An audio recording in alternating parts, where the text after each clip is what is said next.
Okay, let's go.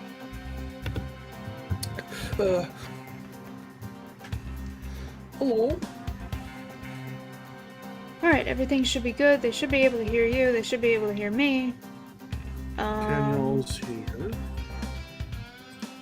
For some reason, the chat is not working in OBS because it's dumb.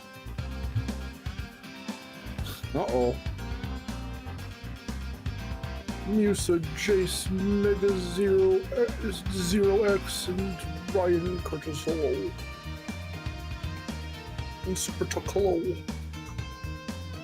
And Crash Gynecologist, hello. Dang, y'all's popping real fast. Right quick. Okay, there we go.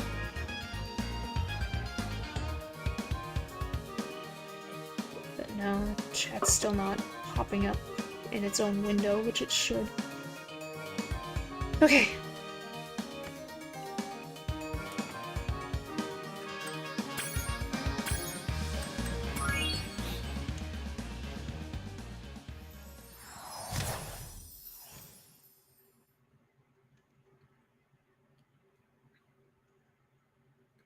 How are y'all's doing today?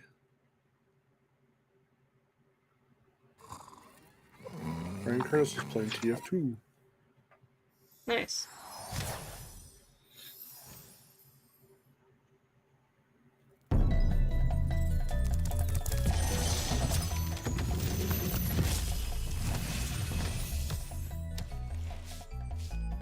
In a store.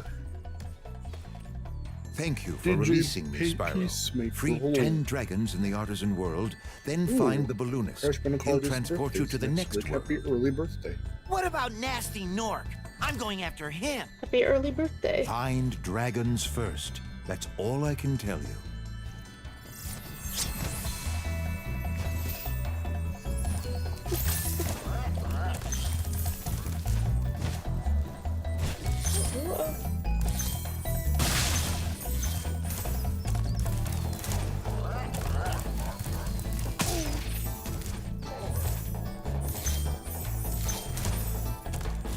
His birthday was 2 days ago. Happy belated birthday. Wait, whose birthday was 2 days ago? Musa's. Oh, happy birthday. Dang, you're gonna be 22. Nice, you get to drink. You've been able to drink for a year. Congratulations.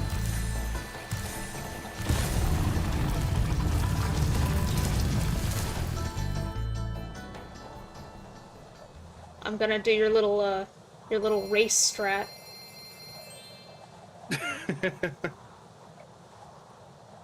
Don't, because it didn't work. Well, that's because you kept fucking up. Okay. Also, I'm not racing anyone, so it's fine. You and I should have a race. I don't wanna.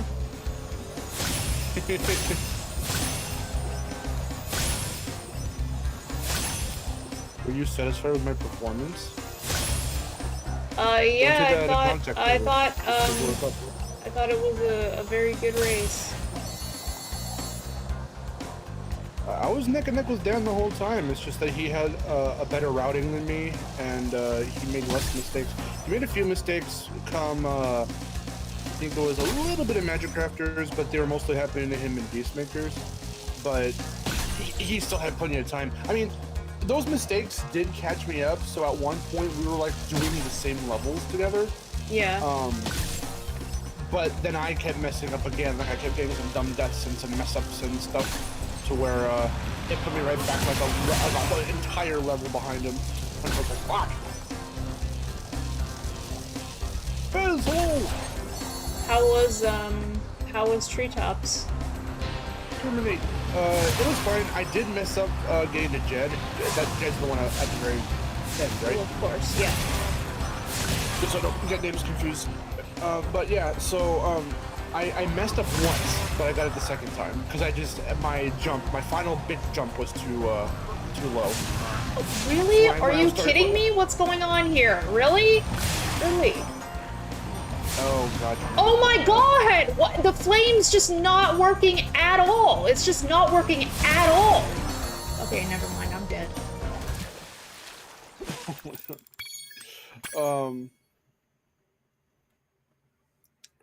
Siege Home, hello. If I didn't say it already, Terminate, hello. Terminate J. But I wasn't gonna say I was screwed up certain levels. I mean, it is. I don't have a problem with treetops. I know treetops all the way through. It's a matter of doing it quick enough without messing up. That's the true challenge of like whether it's legit speed. We keep throwing around the term speedrunning as if we're speedrunners, like we're legit not. like GDQ level speed. No, we're not. Deo is. We're not because Deo actually went to GDQ, but what was it like last year, 2 years ago? I can't remember, but he just went to another event recently. I don't know what it was though. Oh, did he? No, we're just like casually racing. We're trying to play the game as fast as we can. But again, routing matters. In a game like Spyro, even like in Crash 2 and 3, now that I think about it, because you can do the levels in... When they give you the levels in any order, routing becomes a thing. And then that's where like I don't know the correct order or what is a very comfortable order to do things in a quick enough fashion and get that lets me get things done faster. Because my mind can't keep track of all that stuff. There are too many levels to keep track of. So I can never become a speedrunner for a game like Spyro, any Spyro, or like anything past Crash 1. Or, well, you know, if it's something very, very linear, like Crash 1 or even like Crash 4. Because you're just, or even like, say, for example, in Trance, because you're going from level to level. So like there is no real routing. You have to do so at that point it's just can you get through it fast enough with the least amount of deaths as little deaths as possible. And that's a little bit more fun for me because that means everyone's on a level playing field, everyone has to do the same shit, and it's a matter of just playing it as perfect as you can without dying. I played Crash 1 enough, I mean it's the first game I ever played, to where I'm pretty good at that. I can do a level without dying 15 times, you know what I mean? So yeah. But Spyro, I mean, there's also like the performance anxiety where like, oh, if you happen to just fuck up because you know you're streaming, that plays, that's not cover up for anything, I'm just saying that can happen. I've had some deaths that way in the race. But, yeah, when it came to the race from yesterday on Dave Ace's channel, it was me, our friend Frederick, and Miscellaneous Dan. Miss Dan. He just had better routing in mind, like ahead of time. He didn't have as many hiccups as I did. But I was on his butt the whole time. I was very close to passing him up. Yeah. Oh, Jordan's here too. Hello. What's up, bitches? I'm so glad I got that notification. Oh, did you put it in? Oh my god. Oh my god. Fez, thank you for subscribing. Nice. I've never heard that. I haven't heard that one before, so like I'm so glad I finally got that. I'm not listening to the stream with audio. I'm just watching. But I heard you laugh, and just by context, with the little zombie hand and then what's up, I can only... I know exactly what you put there. Yeah. Do we need to explain that? Should we give a little backstory? you can give the explanation to that. So one of Miharu's long-standing favorite characters of all time is the Crypt Keeper, and so specifically, she really loves his characterization. Well, she loves a lot of his characterizations, most if not all of them, to varying degrees. But the one that we kind of started to bond with was the cartoon one, Tales from the Crypt Keeper. And so one day we were night or whatever, we were watching a bunch of episodes, and it's really funny the way in that world he makes himself kind of known because he still narrates the story sometimes at the beginning and end of it. And he pops up, and it's really funny too because it's not like an insider looking or an outsider looking in story like the way Tales from the Crypt is, where he's literally the narrator. Okay, so what they did exactly. So what they did for like the cartoon is that the first 2 seasons play out exactly like like exactly like the, you know, original Tales from the Crypt, where he's just like, he does the beginning and ending segments. But in season 3, they decided to have him be part of the story and like, you know, interact with the characters, and I think that's so fucking awesome. And like, they really should do that more. And it's so funny to me. So like, what happened? Like, what exactly happened? Did we do? Okay, so I was gonna say too, because they redesigned them as well, and it was great in the 3rd season. Yeah. That quintessential cartoon CK. That's the one that that's the one that we think of. But every so often, if you hear me do my little like kind of weird little voice, that's our bootleg Crypt Keeper. Yeah. But it was funny because I like to imagine him like addressing the audience in different ways, and so there was one where he was just like sitting in a truck or something. He was like a truck driver in the 3rd season. Yeah. And he turns around and introduced the audience, but I was like, or to address rather the audience, and I was like, how funny would it be if he just turned to the camera and said, "What's up, bitches?" And like, that made you laugh so fucking hard. because it's the way he was like positioned, the way he was positioned in the truck, and then he turns around and you're just like, "What's up, bitches?" And then like, I was like, oh my god, because I imagined it. I was like, I can imagine him saying, "What's up, bitches?" And then it just escalated even further. So then, I think it was that year. Mind you, this is before we were dating. I just wanted to do this because it was. I wanted to do it for you because friends and everything, and I wanted to do something nice and good and really funny and awesome. But I also wanted to kind of like make this thing like a reality. So really? Was this before? It's before we were dating. This was 2019. It was right before, or 2018. Okay. It was right before. And so, one of the presents, I still got you some other stuff, I think. I can't remember what I got you that year, but as like the topper, the one to rule them all for your Christmas gift, I got a cameo from John Cassier, and I asked him to say it. Yeah. And he was so into it, he said it twice, which was really funny. Because the first time, he didn't even integrate it into his message, he just said it. And then he ended off the message with the same thing. Right, he just kind of said it, and it was really funny. And it was really funny too, because that year as well, we had listened to the entirety of the Christmas album. And it being a Christmas-themed message, I didn't even ask him to do it, he just went off and started he started doing some of the songs. Singing some of the songs. He did the whole thing in character. It was really funny. At no point did he drop the voice and just speak as himself. It was really great. Yeah, he did that's where that soundbite comes from. Yeah, so it comes from the cameo of him saying, "What's up, bitches?" And I love that. But the thing too that I thought, I don't want to toot my own horn, but I wanted it to be really sweet for you was that because you love the episode of the girl named Erin. And he gets to say, it's saying your name, but he's saying her name. Exactly, so but like there's says your name. Yeah, there's a character. There happens to be a character in that episode with my name, and then it just like I liked it because I got to hear him say my name in that voice.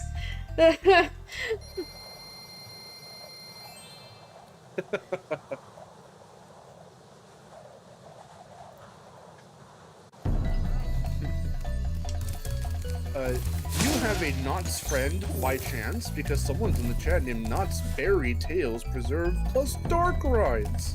Yes, that's out. Whoa!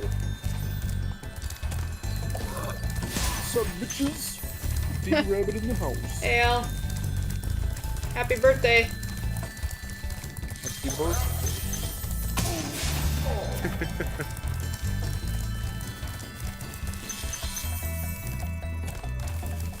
DJ wants more thoughts from you about Kamen Rider.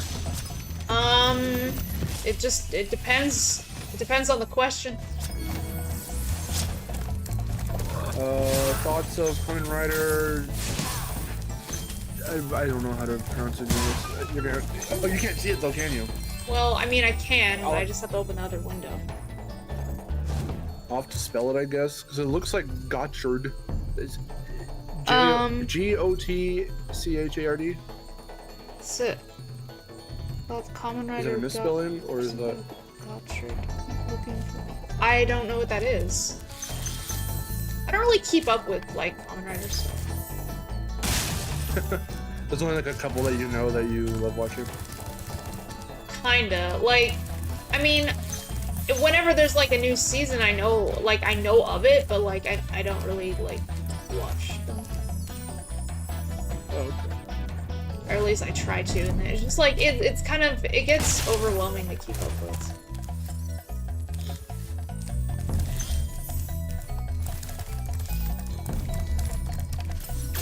Her names are pretty special.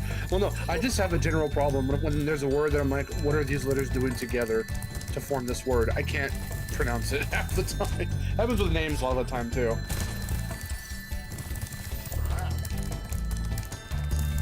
I'm starting to find that out about myself more and more as I get older, that there are some people you can tell they don't remember faces too well, but they can recall names, and then they remember the person if they haven't seen someone in a long time. I think I'm a person who definitely recognizes your face, but I might forget your name. If given like a long enough time, that might happen. And it's really, really weird. Yeah. I'm a very visual person.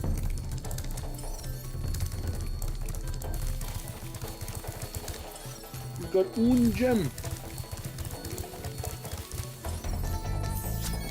Knows faces but forgets names. If you be like that.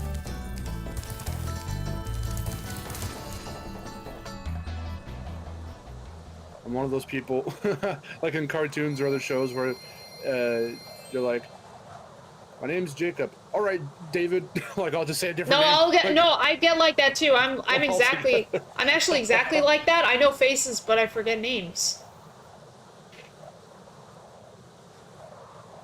But then I also forget faces because I'm like, yeah, he looks like that, but like he doesn't actually look anything like that, and it's just my mind playing tricks on me. Corey, hello. Hello. How you doing? Sorry.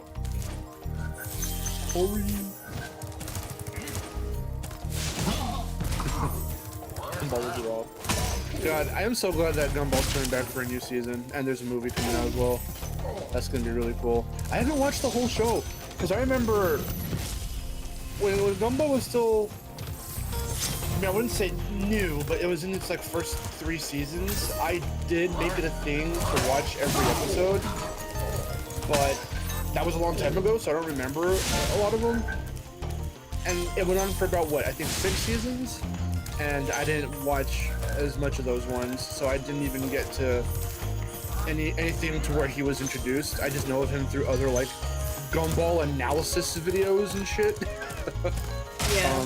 I do think it's very bizarre, though, if I'm correct to assume, that Wayne Rob was introduced, and then he became, like, the show's, like, first true, like, villain, like, recurring villain, that, like, the show kind of, I wouldn't say stopped becoming episodic, but it had more, it included more of a focus on, like, this, like, ongoing narrative, and that is very bizarre to me. That's as if SpongeBob stayed episodic for, like, say, like, the first 5 seasons, and then, like, season 6, it just becomes, like, say, the plot of the movie, but broken up episode by episode. Like, you know what I mean? That's It's weird. like an ongoing narrative. It's really, really weird. Kind of how it felt, or what it looks to be like, because I haven't seen it, so I'm probably just assuming. And I'm probably not correct, but that's what it looks like to me. It's a little weird. I'm not upset about it. I don't think it's bad. I just think that's a weird choice.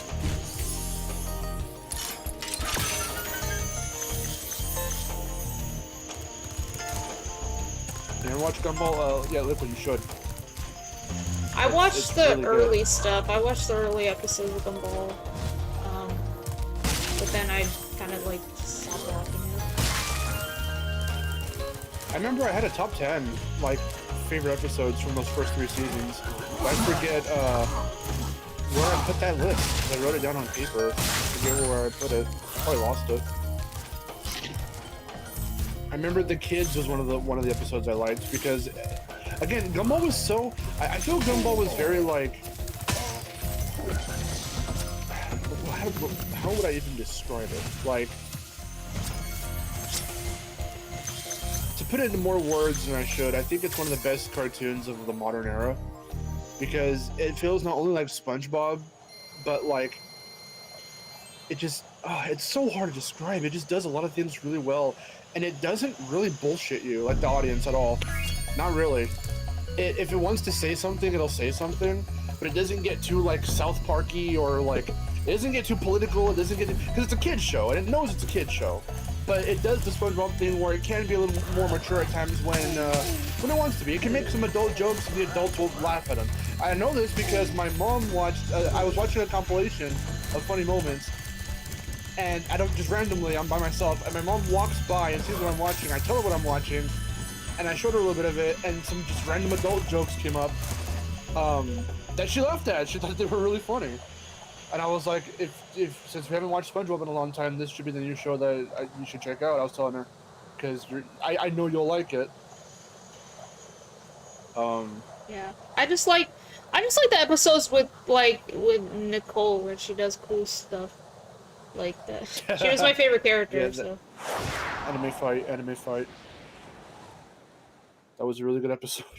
Oh, anyway, I forgot to say, Jordan and Musa, thanks for the membership. Hey.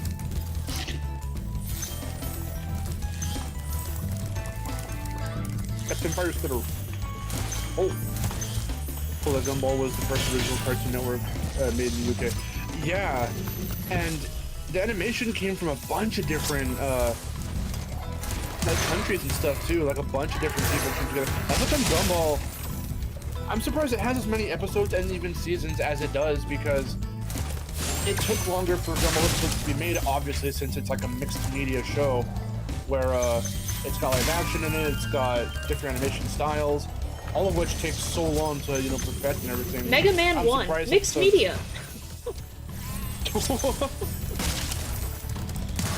I'm surprised that episodes come out as quickly as they do. But yeah, like, The Kids be one example, just for this thing I was trying to say about the show, that like most other shows I've seen, they'll just randomly, when like it's kid characters voiced by kids, and then their voices start to get beeped, they'll just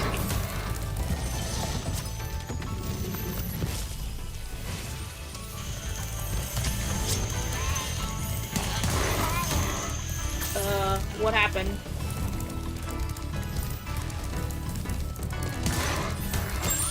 Mark, we lost you.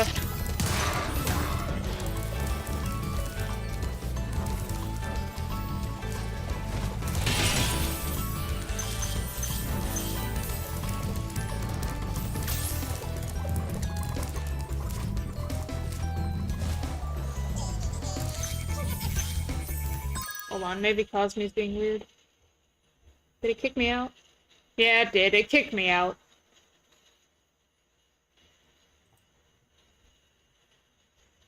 Hello, hello? Yeah, okay, try that again. It kicked us out of Cosme. I cannot hear you. Hello? Yeah. Do I need to reset? No. Okay, I can hear you. Oh, God. Now you can't hear me? Oh, God.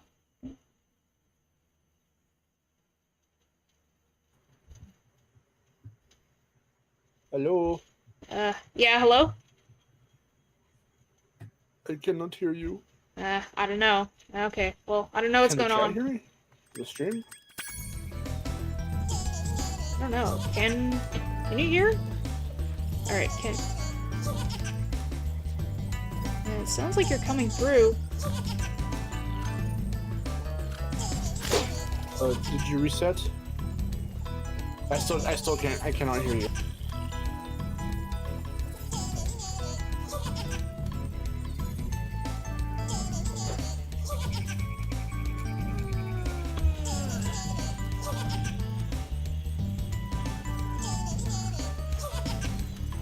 Speak words.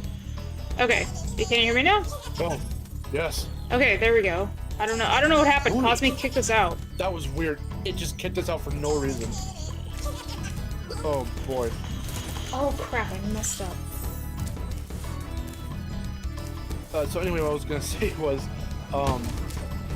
so most other episodes, if a kid voice actor is voicing a kid character, and then their voice starts to drop, then if they want to preserve, you know, the more higher pitched voice of the kid of the character, they'll just replace the kid. You know, they'll recast them between episodes or between seasons.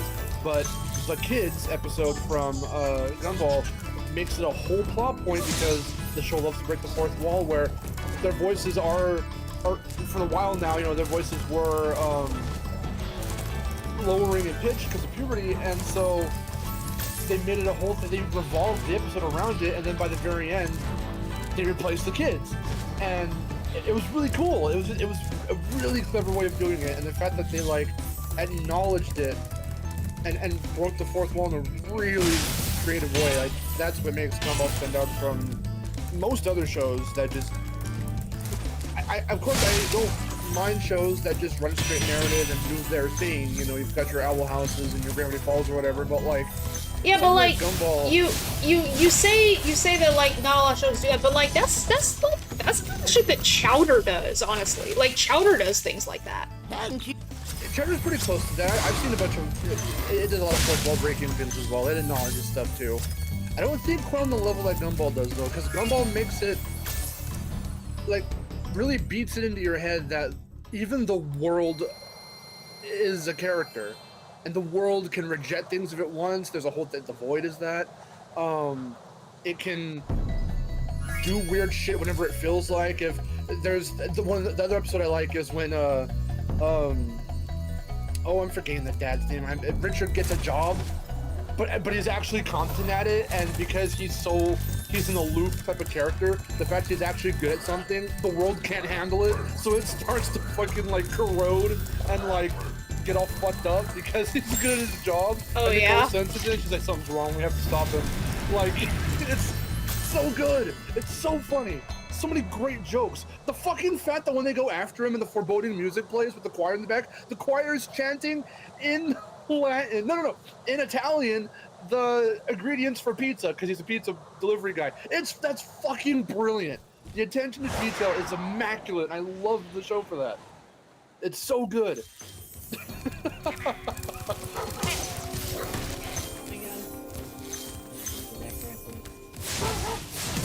The car wash scene, yeah, that's always one everyone goes to. The ultimate fourth wall break scene in Shadow was that one. They don't have the budget anymore, so the whole show just kind of ends, and it's the voice actors.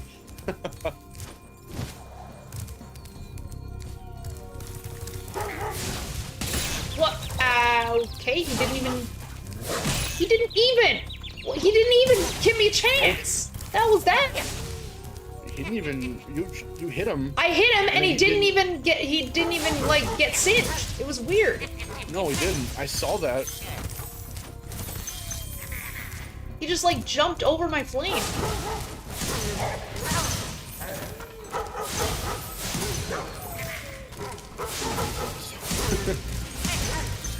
One of the funniest ones that I liked is when they addressed the Cartoon Network bumper or logo in the corner.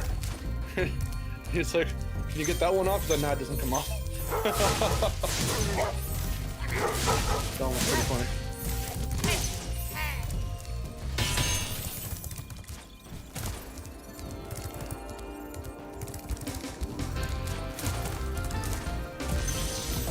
The animation loses quality to the point where they destroy. But yeah, I was gonna mention that episode. Wasn't it called like The Money or something? Because that's where like they have to do that commercial for like the burger joint where they don't want to sell out.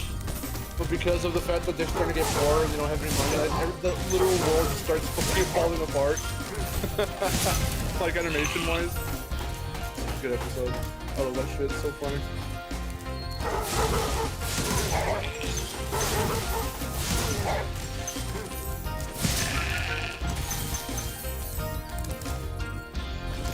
To be honest, I literally thought Johnny Test was voiced by an actual kid, but later found out It was James Arnold Taylor.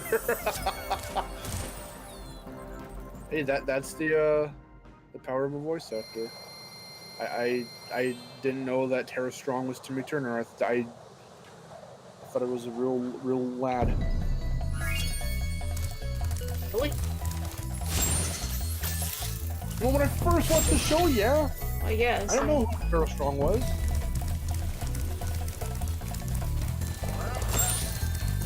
The same thing with Tom Kenny. I didn't know Tom Kenny. I didn't recognize Tom Kenny in anything else, not even in Spyro, until I watched SpongeBob. That's when I learned his name. Are you ready to go? Hop on, Spyro. Because as a kid, you know, you don't have the internet, or if you do, it wasn't very common to look up stuff like that. I know I didn't, and I didn't beat Spyro 2 enough, definitely not 3 enough to see the credits. And I think even the credits are, I think they're in the manual too, but I don't read the credits in the manual. I fucking look at the characters and read the story. Yeah. So I didn't know he was SpongeBob or anything like that until, well, I didn't know about any of that until I watched SpongeBob. That's when I started learning actors' names. Welcome to Peacekeepers. Look how our treasure has been stolen and turned against us. I just remember the moment when I really started to understand the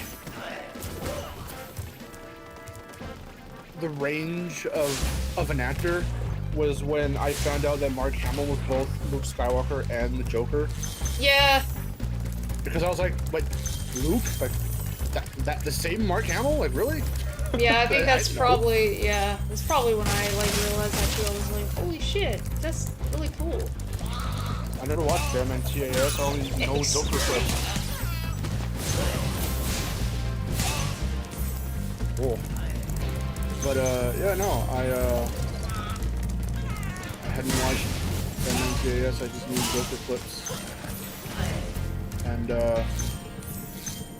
clips of the Luke walking sky. Luke walking sky. Luke Star Killer.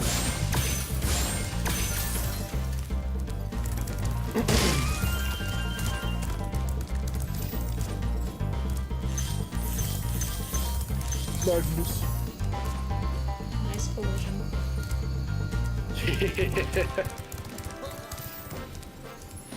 Oh yeah. He was Ozai. Shit, he's in fucking Wrath of Cortex. He's Pyro. Which I didn't know as a kid. I didn't put it together that it was just once in a blue moon, his Pyro performance would kind of start to slowly turn into Joker here and there.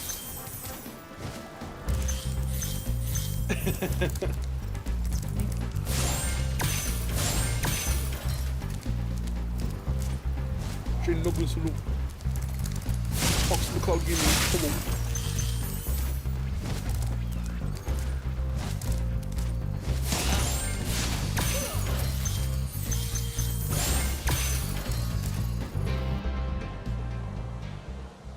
Here, allow me to do a bit of constructive correcting.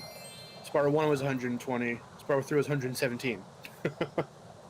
Yeah. I should know, I attempted a 337% run, and it was awful. And not on the same day, because that would take way too fucking long. But, well, you were supposed to. I was supposed to. I got through a good chunk. I got through all of Spyro 1, I think all of Spyro 2, and then I started Spyro 3. And that was where I was like, I'm done for today, I can't. No, there you go, you're fine. Remember, 6 hours tops. You never really know that down. No, because that is so, I can't even believe you would think that. I was just trying to give a dumb, rough estimation. It was very clearly dumb. Also, did we ever figure out what's actually wrong with Night Flight in this version? Like, what's going on with the timer? Because I looked at them side by side, and I can't... Do you start the same amount of time for both? Yeah, you do, but like for some reason it goes like the timer goes down faster in this one. Is it that, or are the things you have to be hitting a little too spaced out in this version? Maybe. Something's clearly weird like, when like it's like the level of like, you know, I don't know. It's something about like the timer, the spacing, and just the general like flight controls. Something is very different. Oh yeah, that's right. What's her name? Millhouse? I forgot that. Yeah, Bianca is Millhouse. Pamela Hayden. Yeah. How dare you? Sorry. The Fest said it too in the chat. Well done, Spyro. Keep up the good work, and I know you'll fulfill your destiny. FPS like Serious Sam. I just want to kick some. Just toast those enemies and collect the treasure. I was supposed to stream Doom today on Twitch, but I got tired and I was like, oh, I'll do it. I don't like first-person games. What's the first-person game you have played? That you thought wasn't all that bad? Oh, it's like that I have played. I played a couple. It's like, and then it's like that you thought wasn't bad. That's Pretty cool. It's different. Like that's different because I don't know. I usually get bored of all the first-person games I play. Don't call you hello. I mean, I guess Borderlands, but like, I mean, I really like the characters and the story of Borderlands, but I just don't like the gameplay. Does that mean you're gonna see the movie? I didn't even know there was a movie. Are you right now years old when you found out that there's a movie? Yeah. Really? I didn't know anything about that. Because I've been seeing stuff on Twitter for it. I knew it was coming for a while now, and I think they're gearing up. I don't know when there's going to be a trailer, but they did give some more info on it recently. Let's see. It comes out next year, August 9th, 2024, so literally in a year. Well, who's the cast so far? Who's someone? Jack Black's going to be Claptrap. So. Alright, I approve. Jamie Lee Curtis is in it. Kate Blanchett's in it. A bunch of other men and women. Bobby Lee's in it as Larry.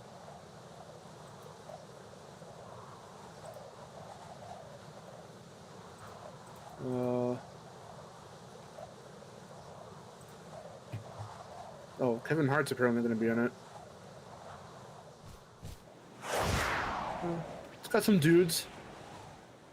This movie has actors, for sure.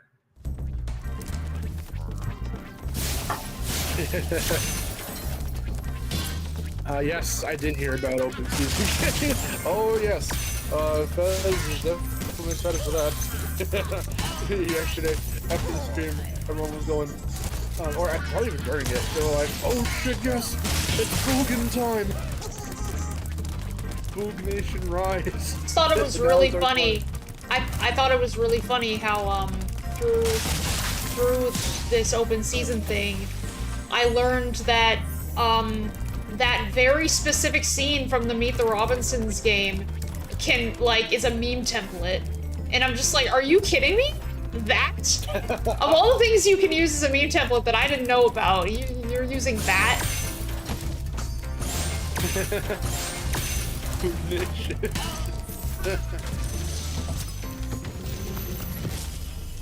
What? Craig Mazin moved his name from the Borderlands film. I think that's something I just saw right now too.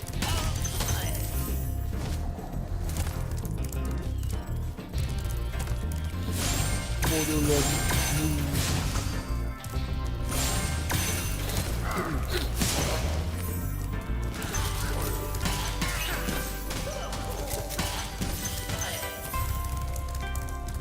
Yeah, because for a while it's been in, well, right now it's in post-production hell.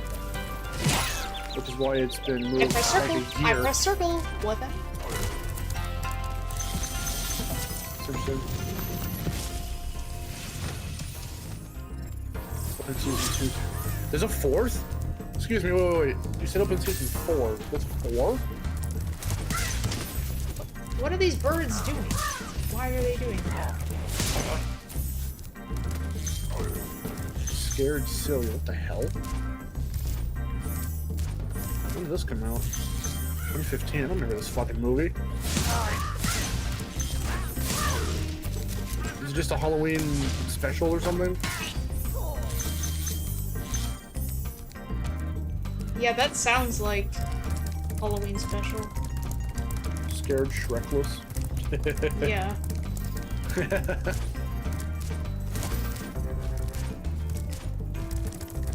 There's a rabbit hole of open season stuff.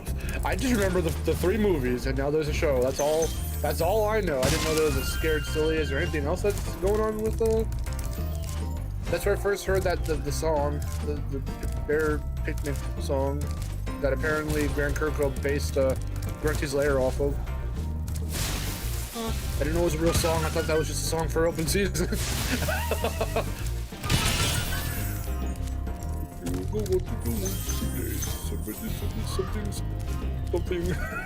Something Okay, about surprise. what is actually wrong with these birds, though? What, they're coming up way too high. Unzip your pants and close your eyes for a giant surprise. No, they do that. Their detection is utter bollocks. This is really dumb.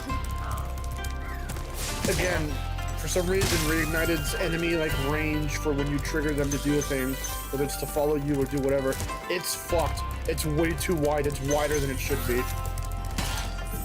For these vultures, for the dogs and Toasty, it's not fun.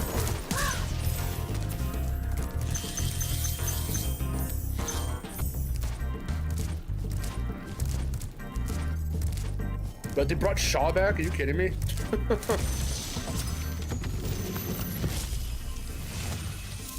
They need a Star Fox movie. Well, did you watch that short? It had some good animation. What short? There was a Star Fox short that came out around the same time that I think Zero came out. I don't remember. Have you watched A Fox in Space? It's really good.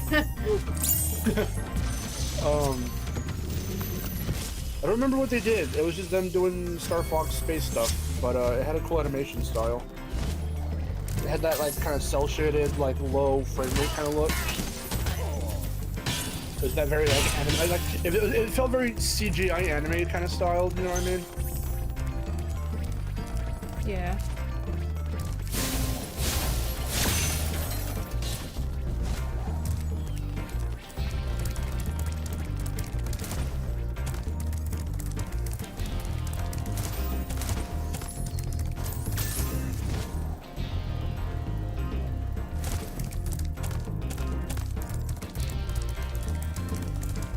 I couldn't stand my pie.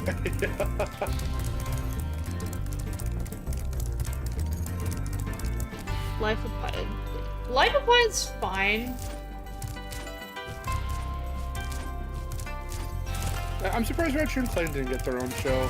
I feel if they had to work outside anything besides a movie that was outside of the games, a little small, I don't know what type of show, what Sony thing, what does Sony own that's close to a Cartoon Network, but not actually Cartoon Network, unless that's something that they can do. What network would a Ratchet show be on? Would it be on Cartoon Network? Would it be on, fucking Nick? I don't know. What? Could be on Nick, but I don't know. Probably Cartoon Network or whatever. Probably. Wasn't that what Sun and Boom was on? Cartoon Network, I think.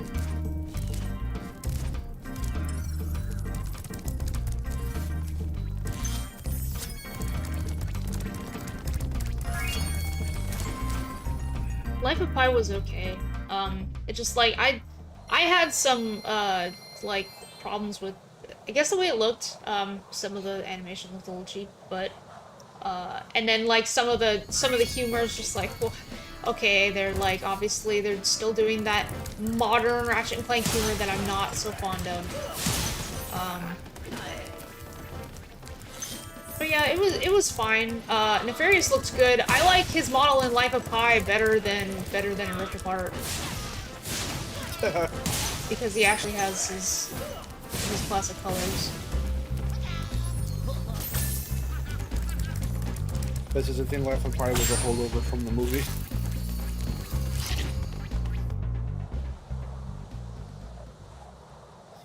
I just feel you could have a planet in every episode. Like Wander Over Yonder. That'd be cool. There's definitely potential there for something like Ratchet. I could really see them. And with as many characters as the show has, or the series has, you could definitely borrow little plot lines from the games, rework them for a show, or just do completely entirely new stuff with those characters. That'd be really cool.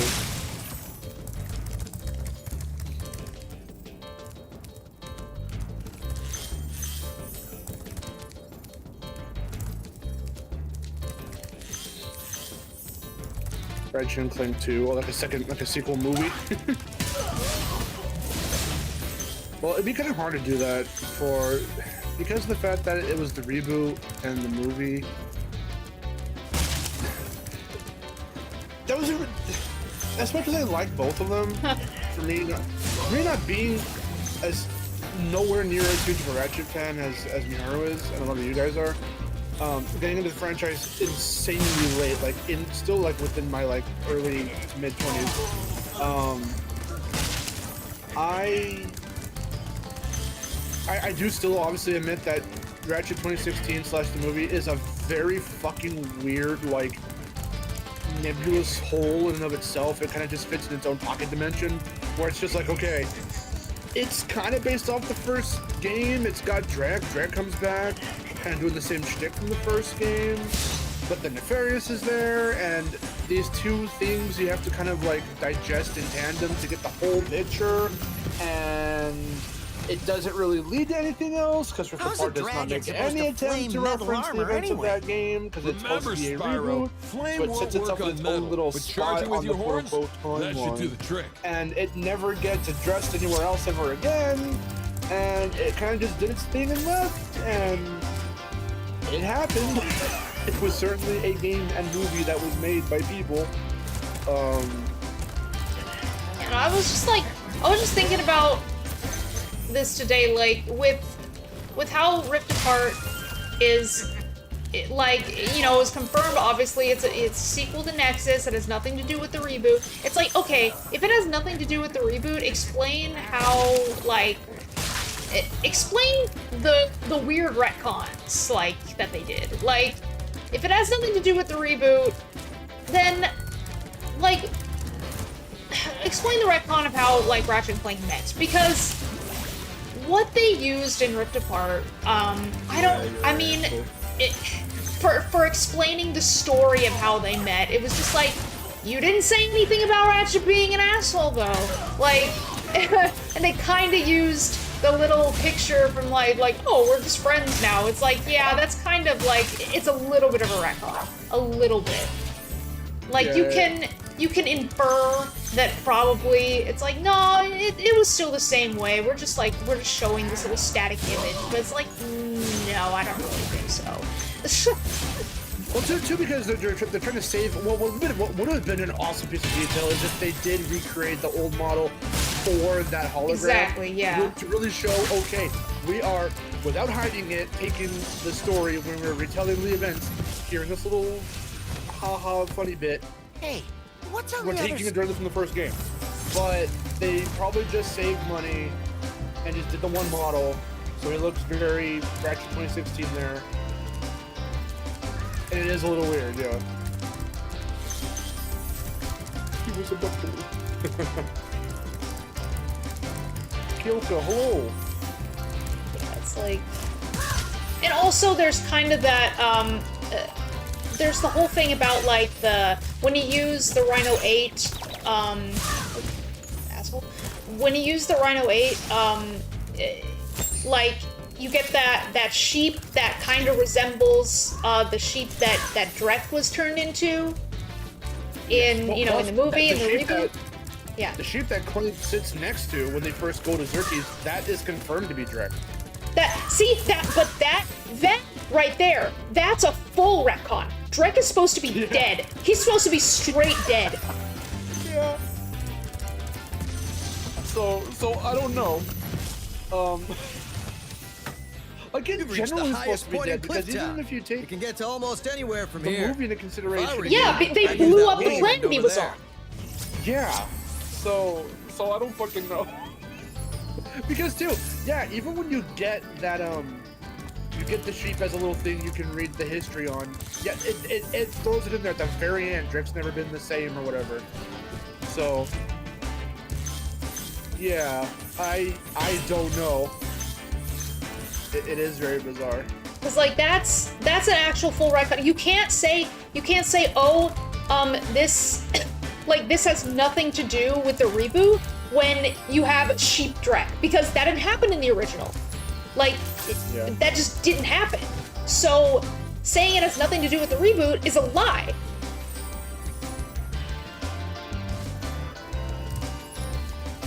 Ryan, voice on it. I thought Marco here was voiced by Robert Damon, but yeah, the more we heard his voice, we're like, oh shit, no, yeah, that's definitely. I thought it was Robert Damon too, yeah. Because he said that kind of like Hunter. He had like a very Hunter voice to him, so I'm like, that's probably Robbie. Nope, not at all.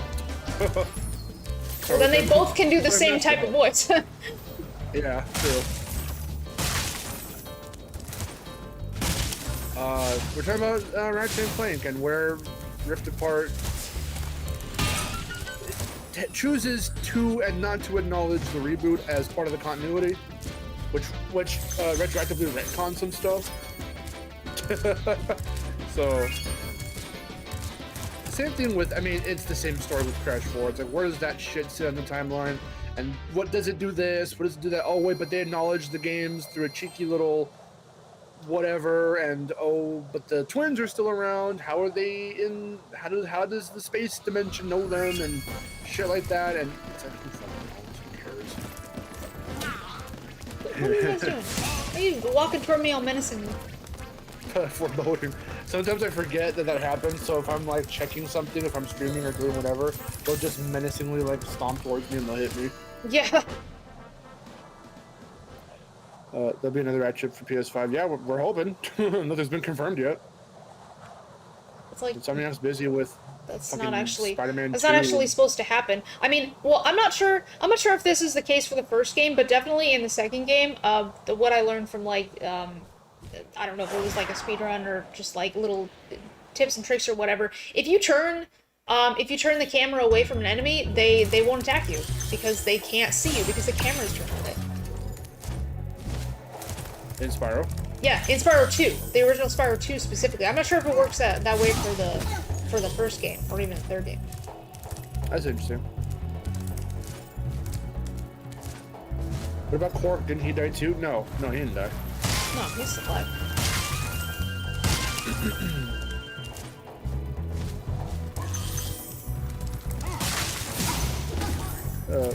The Frontiers mentioned sticks. Yeah, I know. I remember when I heard about that. I was like, what? What? That's a whole ass other continuity. What? How? What? How are they referencing sticks in the main line, like main line Sonic game? If Boom was like a whole its own thing. But then they also mentioned the comics, because you showed me that they mentioned the comic continuity, or at the very least like one of the characters. But that also comes back to Ratchet, because Rivet references Angela. And it's like... Well, she mentions, like... She does mention Angela, but it's like her Dimensions version of Angela, like, which we don't know, like, true, what she's still, like. But it's still a version of Angela that, you know... It's like, because in that case, it's like, oh, it could just be a name. It's like, but no, it's clearly her Dimensions version of Angela, like the character that we know. Yeah. But in bringing in a reference to her, and the fact that she was the only other known female Lombax, and the fact that you guys, I guess, in the community were all like, is she a real Lombax? Is she this or that? And then we got Rivet, it was like, okay, and that whole tail theory, so it's like, what's even anything anymore? And the fact that they specifically chose to reference her by name out of every other like post or sorry, pre-reboot, you know, character that they could have picked from. They chose her. Like, I don't know. I don't even know. Yeah. Would have preferred Sasha, honestly. You've done well, Spyro. Some dragons thought you weren't They ready. neutered Cork. They literally took his man land away. What are you talking about? I'm ready, all. He's an asshole. What does that mean, dude? What does that mean? The comics are canon, and apparently Sonic Prime is. Oh yeah, you guys didn't like the fact that Sonic Prime is considered canon.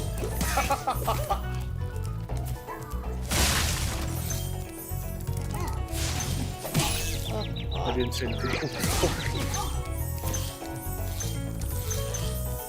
Was everyone talking about how Quark is dead? He's not dead. He never died. What if he did die, and then they replaced him with Quantum? But okay. What are you saying? What are you saying? He died and ripped apart? Like what? But he didn't, because you see him at the end. But like, you know, what? No, I don't know where people got this belief that he died. He never died. Like, in what game are they talking about? Like, what game? I don't know. Someone, I forgot who even said it first. They just like, didn't Quark die? I'm like, no. That's my knowledge. I haven't even played other games. I know he's never died. He wouldn't be in Repar if he had died. But like, true. Like what? They must be like referencing some specific game to where it looked like he died. I see it right. Wouldn't Riven's version of Activate just be a guy, since Riven's basically a gender swap of Ratchet? Yeah, it's really weird. Spyro. But it's not like obviously it's not confirmed that like every version, every alternate dimension version is just a gender swap. Like that just happens to be. Like so that technically means there could be like an actual alternate dimension Ratchet, like actual Ratchet. Uh-huh. Same thing with Crash, gender bend entropy. Yeah. Entropy, as you always call it. That's why I want you to watch Across the Spider-Verse, actually, if you haven't seen it yet. It's coming to digital soon, so we should definitely watch it when it comes to digital. Because it did some interesting things near the end where I was like, everyone was like, oh fuck. So it's a very defined to be continued for Beyond, and I'm pretty hyped for it. But again, if we're gonna talk across, if anyone wants to talk Across the Spider-Verse, don't talk about spoilers. Just talk in general how you liked it or didn't like it. If that's how you felt. The evil Lombax, maybe. I mean, that's what I'm saying would be interesting. I like how Crash played with that as early as Twinsanity, that there was an evil Crash. Yeah, we've never gotten an evil. Except for when I thought that Despite what you may have thought, we have never gotten an evil Lombax. Well, because I didn't know him at all. I didn't know him. I remember there was like a fight against him, and I thought he was like evil because he didn't come back in any other game. And so I was like, okay, he got defeated then. He must have been evil. Before I watched you play it like 5 times over. So upsetting. How about Crash Team Rumble? Oh, I love it. I really enjoy it. I haven't played it in a while, but tomorrow, the Sticky TNT power-up's gonna go live for early access, so we're gonna stream it. Honestly, I don't think I'm gonna do anything. I think I'm gonna stop playing Rumble until Engine comes in.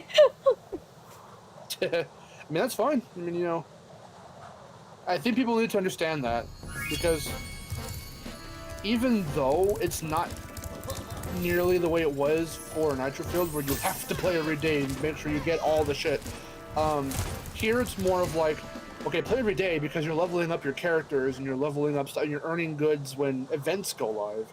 But Yeah, that's the thing Even though. if you Like, miss them, the thing about Nitrofield is like it made me want to play every day. It's like it made me want to, but like I don't know. Rumble, it's different. But then again, I guess that's because like can't do single player. So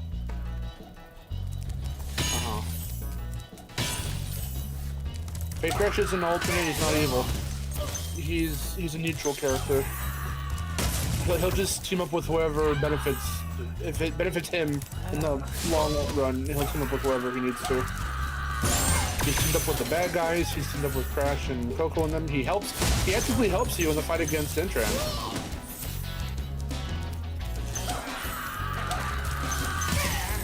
Oh, there it is. Jay says, I'd say Alistair counts as an evil one now. he's not evil.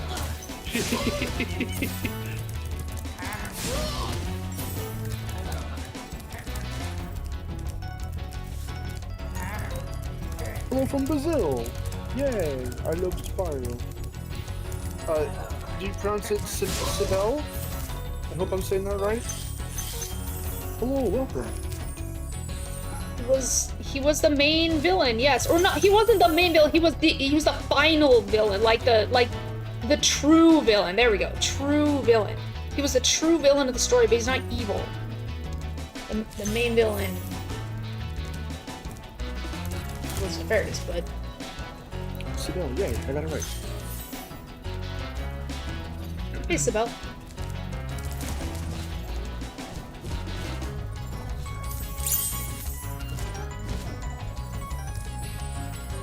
My algorithm blasted me with the soundtrack for Sphinx and the Curse Moment. I've heard of it, I've never played it. I played a little of it. I had it on Steam. Cool. It was alright.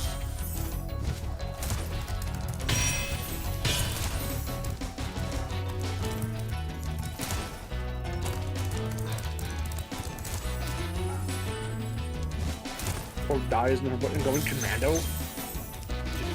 Did the Core die in Going Commando? No, he didn't. Obviously, he didn't die because he came back in UIA. Well, he gave a heroic sacrifice and then he descended from the heavens. Yeah. He wasn't dead after all.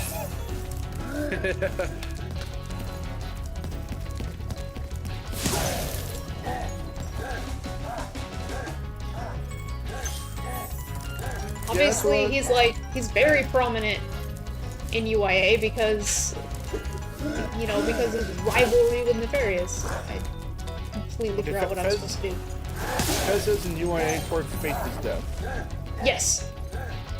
That is true. Give me a minute. Give me a minute.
I can't believe. Hop aboard for the Magic Crafter's world if you're ready.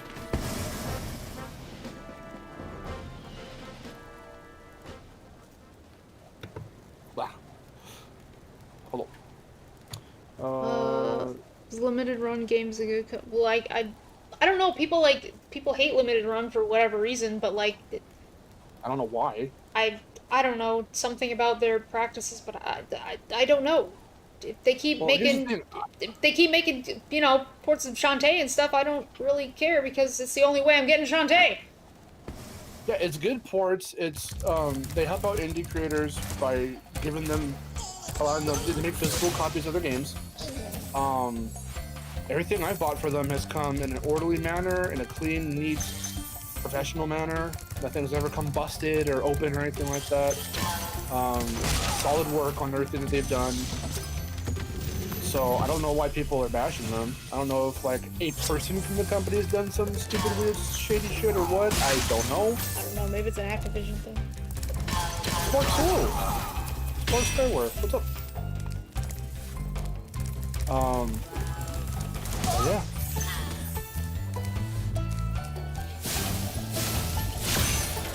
Any thoughts on Nickel and Star Brawl 2? Looks cool. I'm glad that it's getting a graphical overhaul. They're already making it too. Like, when did the first one come out? Like 2 or so years ago. Has it already been that long? I think. Well, the cool thing is that Jimmy's in this one, and Squidward. Those are the only 2 known newcomers right now. Other characters have been data mined, I think. Squidward was one of them that was data mined, but the trailer revealed the both of them. Oh, and who's the Danny Phantom villain I was telling you about? Ember. I think? Well, I know the Ember's in it. I saw her. Oh no, not her. Who's the other? Vlad? Yeah. I think he's gonna be the main villain because there's gonna be a story in this one. Oh, okay. So he's the main one. Just gonna fuck shit up.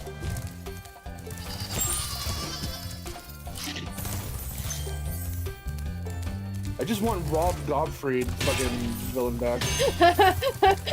Dude, I would love it if he was in it. I'm sorry, I forgot. What was his name? Technus. When you see Technus. arrows like these, Oh my god, those you episodes, can charge those along with were them to great. begin a I know. supercharge. Supercharge? It's really funny. Go ahead, try it. I know, I love him. I remember first hearing his voice, I'm like, oh shit, that could wait. No, Yeah, actually, that's not quite good regardless. no, that you didn't actually know. You didn't know, actually. Did I not? No, you straight up did not know. You just assumed it was. Because it sounds just like him. Well, you totally just assumed it was. You're just like, hi Gilbert, and I'm just like, and I didn't say anything, and you're just like, is that not him? And I'm like, no, it's Rob Paulson. And then afterward, I was listening to him closer. I'm like, oh shit! Like I can hear it now.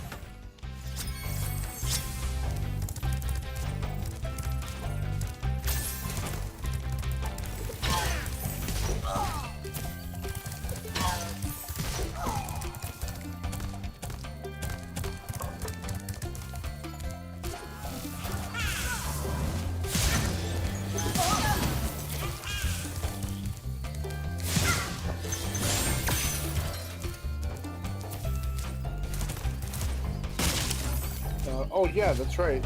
With Tomba and Gex and all them coming back, I think I'm gonna definitely try and get back into Tomba. I have not played Tomba in so long. I've never played it. I've never played the first game, but I had a demo of the second game on one of my Jampad demo discs. So that's where I remember Tomba. But I never got to own the full game of either one. And I haven't played anything Tomba since. So the literal only experience I have with Tomba is playing the demo when I was like 4. And so now that the first Tomba's coming back, that's fucking awesome. I hope the second one gets a chance to thrive again as well. But I'll actually get to play Tomba 1 for the first time because yeah, I've looked both of them up, and they're about as expensive as the Klonoa games can get. They can get real fucking expensive because they're just so rare.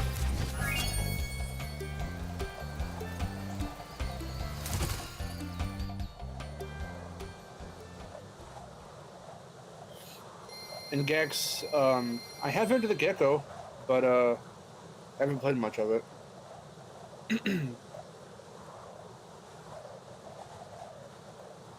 I've only played Enter the Gecko, which I thought was really weird. I'm not a big fan of the camera. I think the controls are kind of weird, and I mean, not as weird as Croc, but still not a big fan.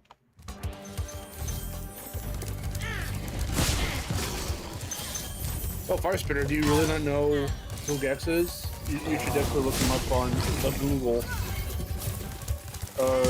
He was another sort of mascot-ish type character that they really tried pushing back in the day. That was Crystal Dynamics.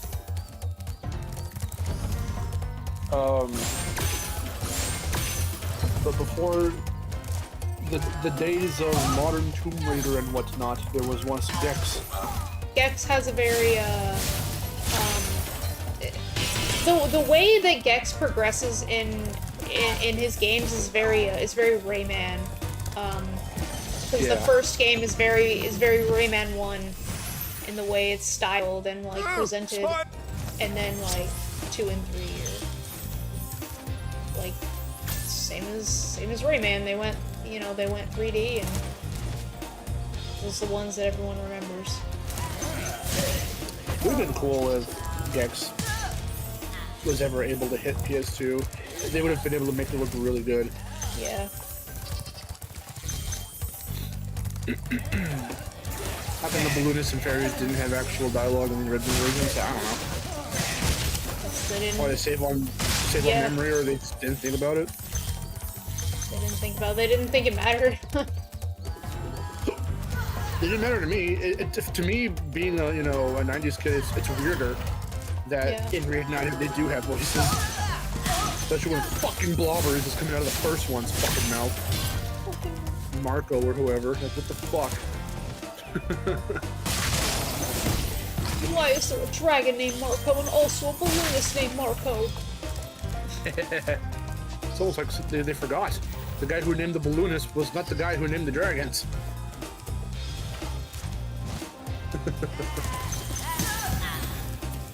Aiden, hello! Yes, she is playing Reignited on PS5, though. Yes, I'm playing the PS5 version, so it's a little smoother. What's one old game that nobody knows that you wish you remastered this day? I'm just gonna say what I always say, iNinja. It's a very fun game. It's like a little beat-em-up platformer. It's really fucking fun.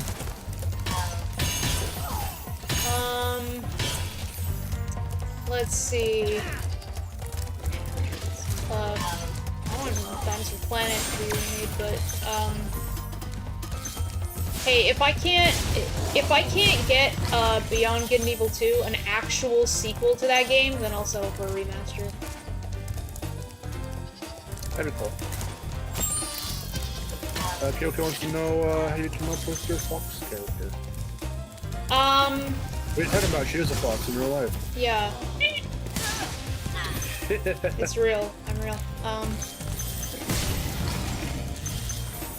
So, the name and the design are from two different places.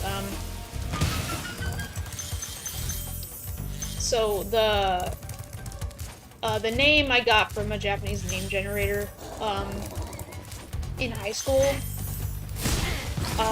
And it just kind of became my nickname in high school, as I was taking Japanese in high school. I took Japanese class. Great. And that's yeah, it's just a high school nickname. That's where that came from. But the design for her came from, I was working on, like, I had an idea for a comic with a bunch of animals, and one of them was a fox. I don't remember her name. I think it was, like, probably, like, Fiona or whatever. I think that's a Sonic character, but whatever.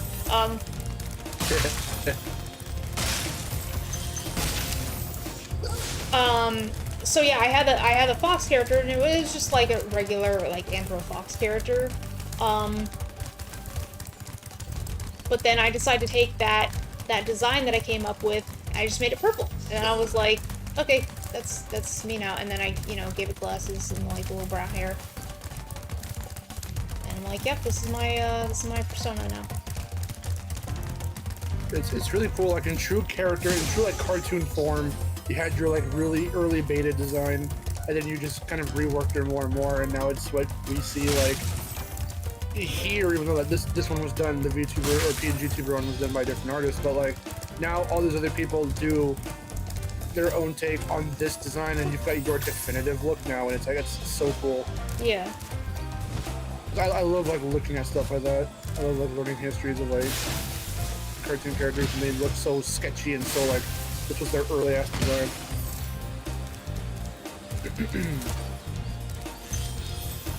Let's just answer a couple questions and other stuff here. Yeah, so Fire Spitter, yeah, no problem. You got my attention when you mentioned Gex and similarity to Rayman. I'm definitely gonna look them up now. Thanks for the explanation. Because I like to categorize platformer characters into two different things in terms of their style, their look, the feel of the levels that you explore with them. There's more grounded stuff and then more abstract stuff. There's like the grounded platformers and the abstract platformers. Spyro's somewhere in between both because you're going through fantasy lands, but they still feel very real. They're made up of like earthly stuff. You're still walking on it. Like here, we've got grass and snow. It's the mountains. It's, you know, you've got, and this and that. There's swamps and forests and things like that and ruins and stuff.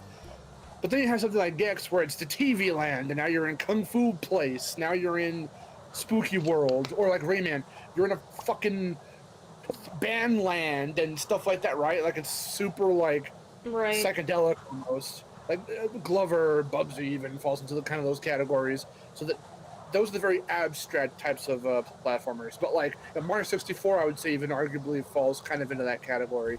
But then you got Crash, which is very much grounded because it's supposed to actually take place kind of, you know, on Earth.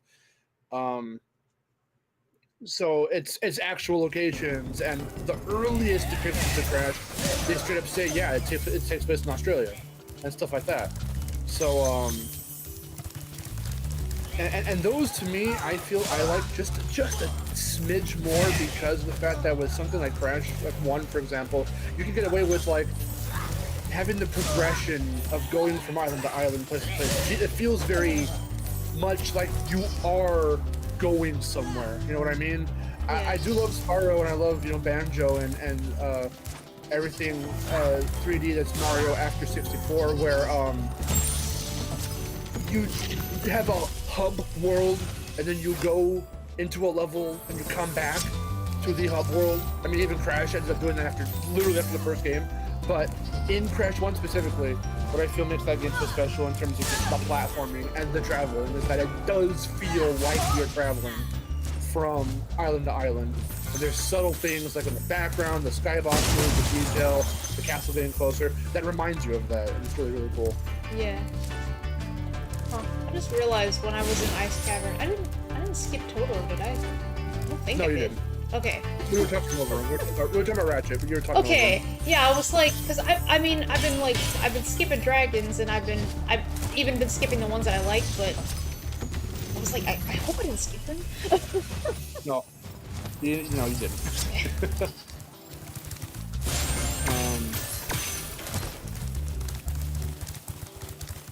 Scalar. Yeah, Scalar felt very much like Frogger, and I would like to see if Ninja wasn't my go-to, I'd say like Frogger 1 would definitely be my go-to. It'd be a much smaller game. It'd be much like Insane, where it's quite literally the exact games, and they are on the shorter side. Like Frogger 1's on the shorter side, and it's even shorter because it feels very arcade-like. Yeah. But that's what I like about it. Frogger 2 just has bullshit level design, and the hit detection's not very good. The depth perception's not very good at all.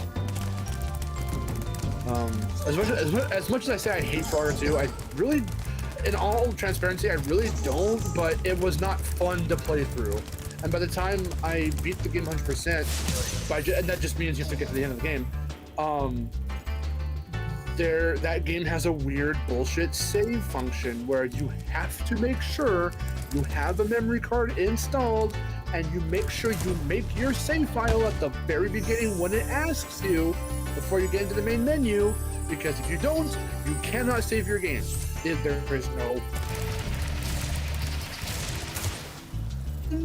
There is no save game function. It never asks you, hey, you beat a level, do you want to save? Like, it does not do that at all. At least as far as I'm aware. Maybe it does, and I just didn't have my memory card in. But by the time I wanted to save the game after I beat the game, it wouldn't let me. So I just had a very sour experience playing that game. I beat it in one day. I was devastated at the end afterward. I succumbed. I don't like that game. Plus, it just felt a little too far removed, sort of, from what made the first game fun. I mean, you still say frogs and stuff, and you still platform in the same type of way as the first Frogger, but it didn't feel the same. Like, I should have been excited that it felt bigger, because it feels more like an adventure game than an arcade game, but I like the arcade thing a little bit more, I think, in Frogger's case specifically.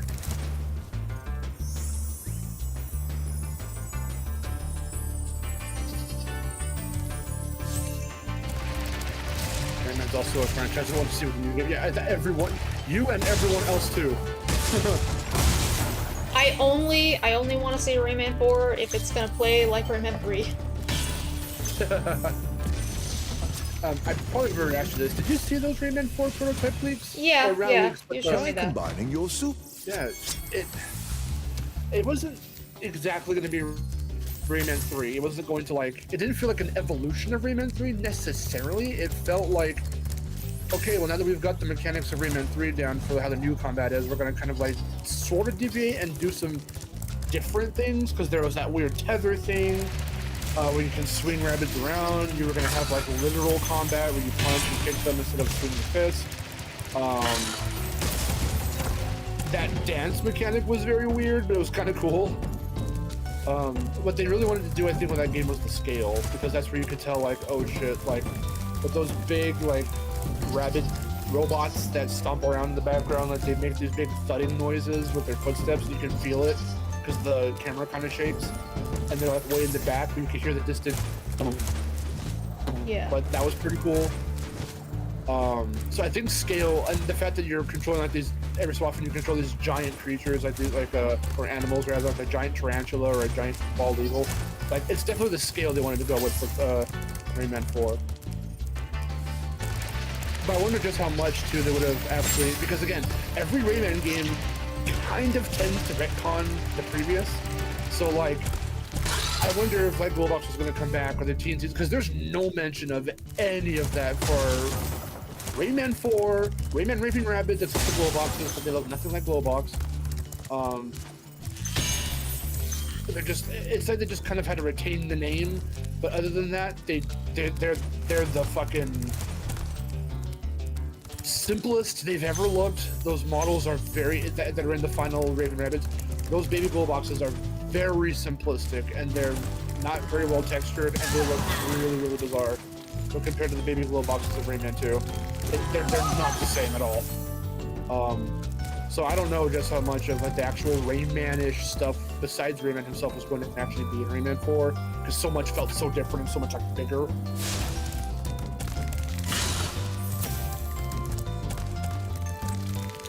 I honestly have no idea what they could do with a new Rayman, but I just want to see something. If Sparks of Hope, if Rayman DLC does well, which we've got that trailer. It's got a bunch of cool nods. They're doing the whole Crash and Skylanders or Banjo and Smash thing, where it's a bunch of references that are really cool, because there's the walking shell from 2. One of Polygus' masks is in there in the background.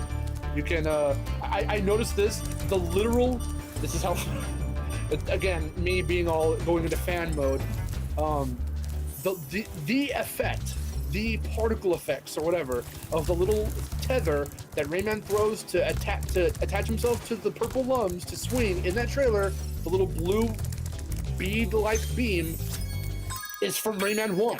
So, like, that's how much I know. Like, they literally took inspiration, like, from Rayman 1, and I'm like, okay, but the purple lums themselves are more Rayman 2 themed. At the design of the lums themselves. Yeah. But I was like, hey, that's fucking dope, like. So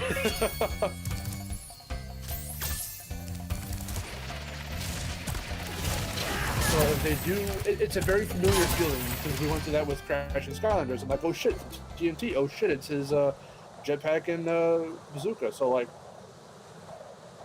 now I just hope this leads to something. I mean, it didn't with Banjo, unfortunately. It did with Crash, which is awesome. So hopefully leads to something with Rayman.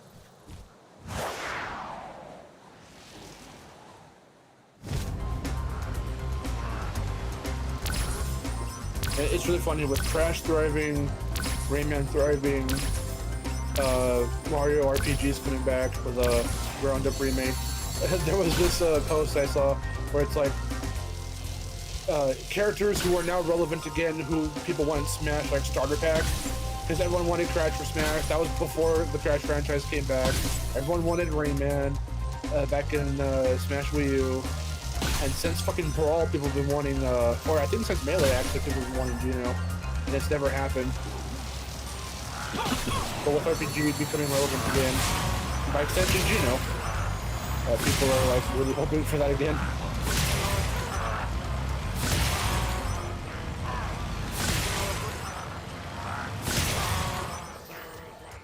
The Cyberman says Bloody Roar. That'd be awesome. I know Jerry's still really working towards getting that getting it revitalized. So let's hope it happens.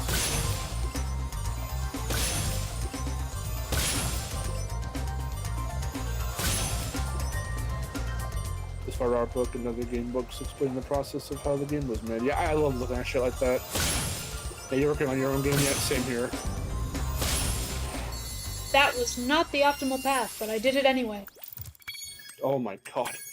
By the skin of your teeth.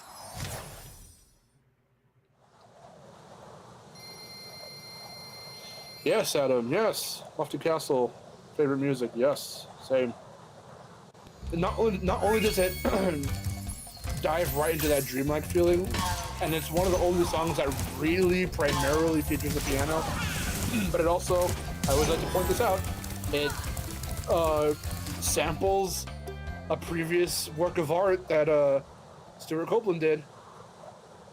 A previous music piece. It was for a David Schwimmer movie that he composed the music for. Which is so funny. You really feel like David Schwimmer. I really feel.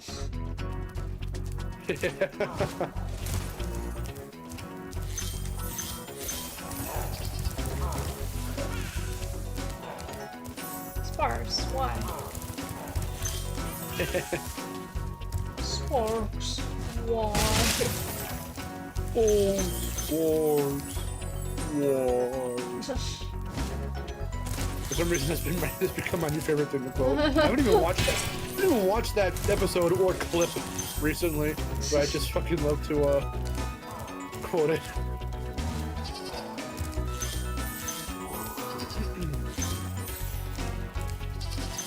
Artisans is very iconic. I love that music.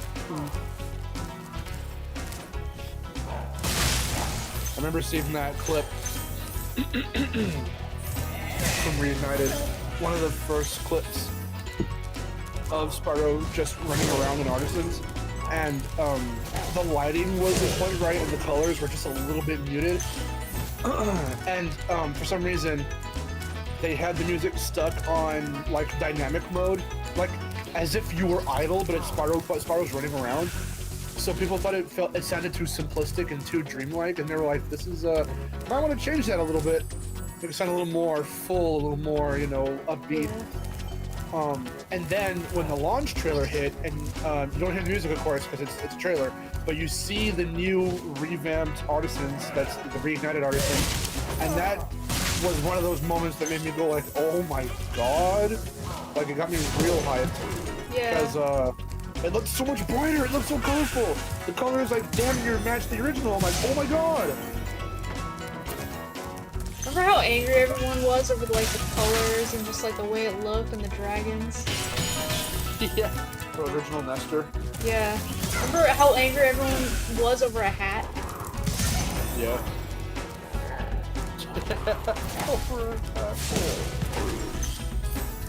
While I was over here like, oh cool, you get to individualize them.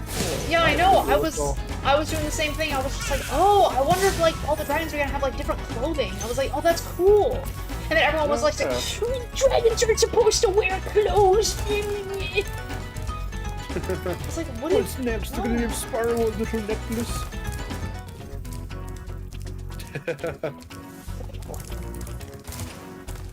Yeah, seriously.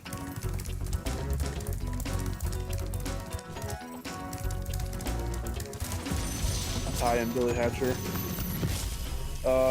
Yeah, I've heard of both. I've never played Billy Hatcher. I've played a little bit of the first Ty. I think I do I still own Billy Hatcher? I'm not sure if I still own it, but I did. It was okay. It was weird.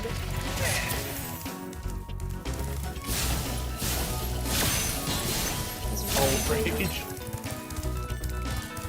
Rage is a funny story because back in the day, and some of these videos are still up on my other channel, Westside Studios, with my friend. We were gonna start like a review show. It was gonna be very like kind of AVGN, Nostalgia Critic inspired. It didn't go anywhere. We never made it. We scripted episodes. We never actually filmed anything. But we were gonna do a show like that, and it was gonna help to kind of branch us out from the games that we're used to playing and play a bunch of different shit. So one of the games we were looking into was Rage, and I bought the game and I played a little bit of it just to kind of get a feel for it. And that was one of the first-person shooter games I ever like bought and touched without any outside influence from any other friends that were into FPS games.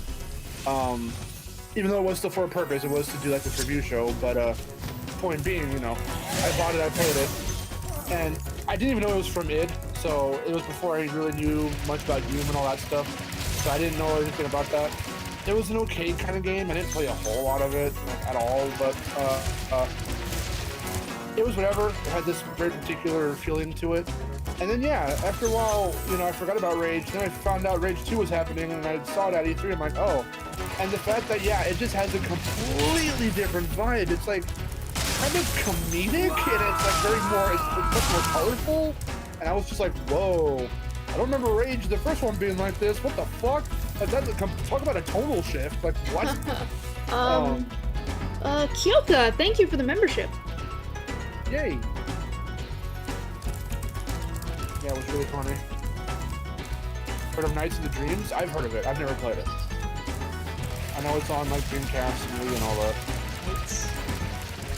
I remember, I think like everyone else thinking that main character was a girl and he's a dude. Yeah.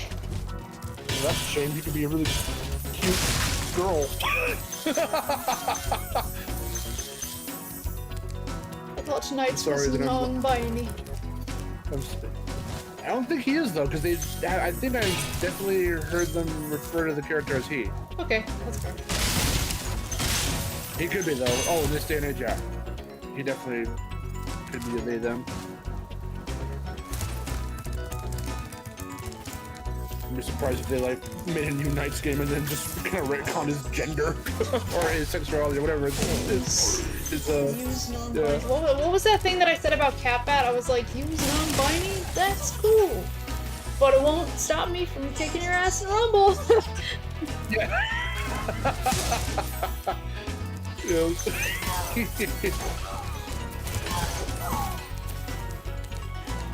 Oh, gender fluid, okay. Oh, I see. Oh, is that what they're saying about Knights? Okay. Fez explained it, yeah. Oh, okay, okay. Knights gender fluid is meant to be.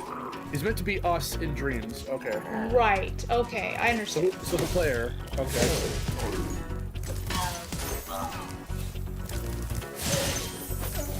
He talks to you in dreams. He tells tricks. Well, in dreams. In dreams. I wish we could get Pandemonium 1 and 2 HD remasters. The ass toys for Bob. The closest thing we're gonna get is that Jester skin for it's like a deep cut, subtle reference.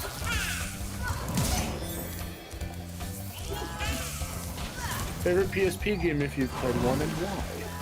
I never owned a PSP. Yeah.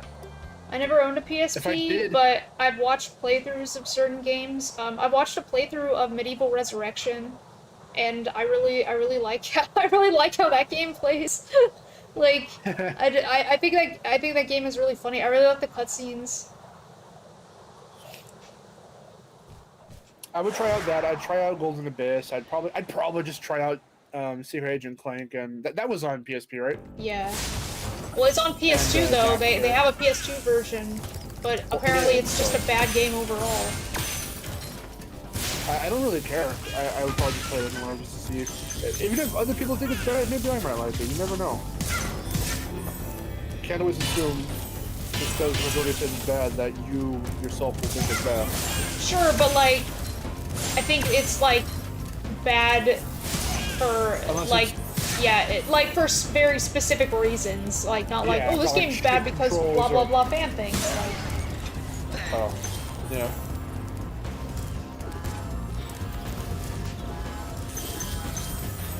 Like, it's not like how I think Full Frontal Assault is bad, even though it's bad. Yeah, once again, your Spez is confirming. Ratchet and Clank isn't a good port for the PS2 version, but yeah, the game's just not good overall. Yeah. See, I've never played it, but that's what people say about it. But I can only assume it's just like. It's just like size matters, which I only played the PS2 version, and it was not good at all. It was like something about the actual controls. There was input lag. It controlled really weird. I think I had some frame rate issues here and there. Yeah, weird. That's something very bizarre to see that devs like Nintendo are still trying to do things, do that type of practice, like take a handheld game and kind of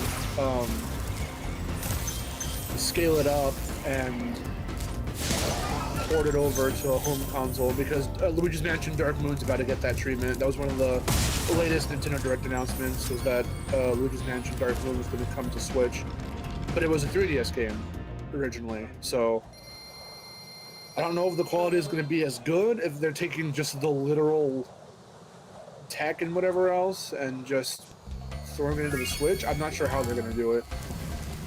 Not that it matters to me anyway, because I just mentioned 2 and 3 are weird. For hop aboard. Would you like to go? So I'm probably not going to play Dark Moon Need a anyway. lift?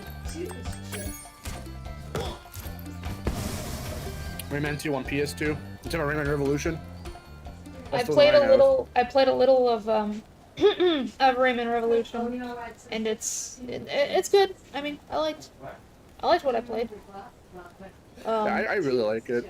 It's alright. It's just like it's not Rayman 3. I mean, like I love Rayman 3, and as frustrating as that game can get, like I don't know.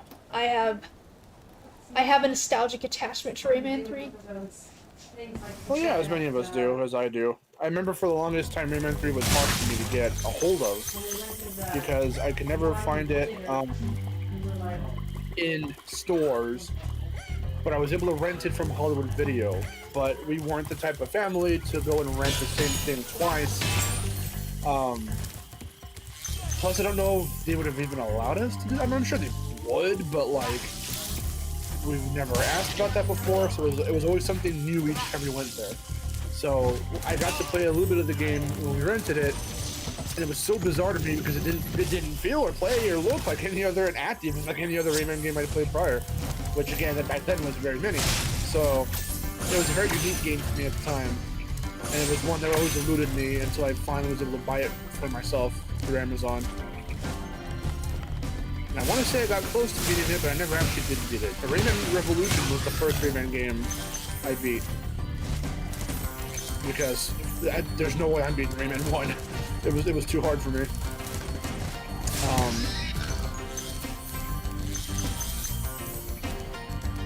But yeah, Revolution's really fun.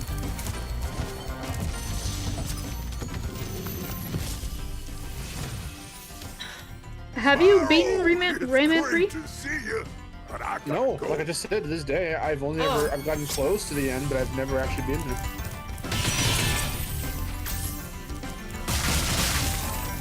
The intro song, oh hell yeah. I was listening to it not that long ago, like a week ago. I was listening to Groove Armada. I love that. That's the best trailer. That's the best trailer for any game ever.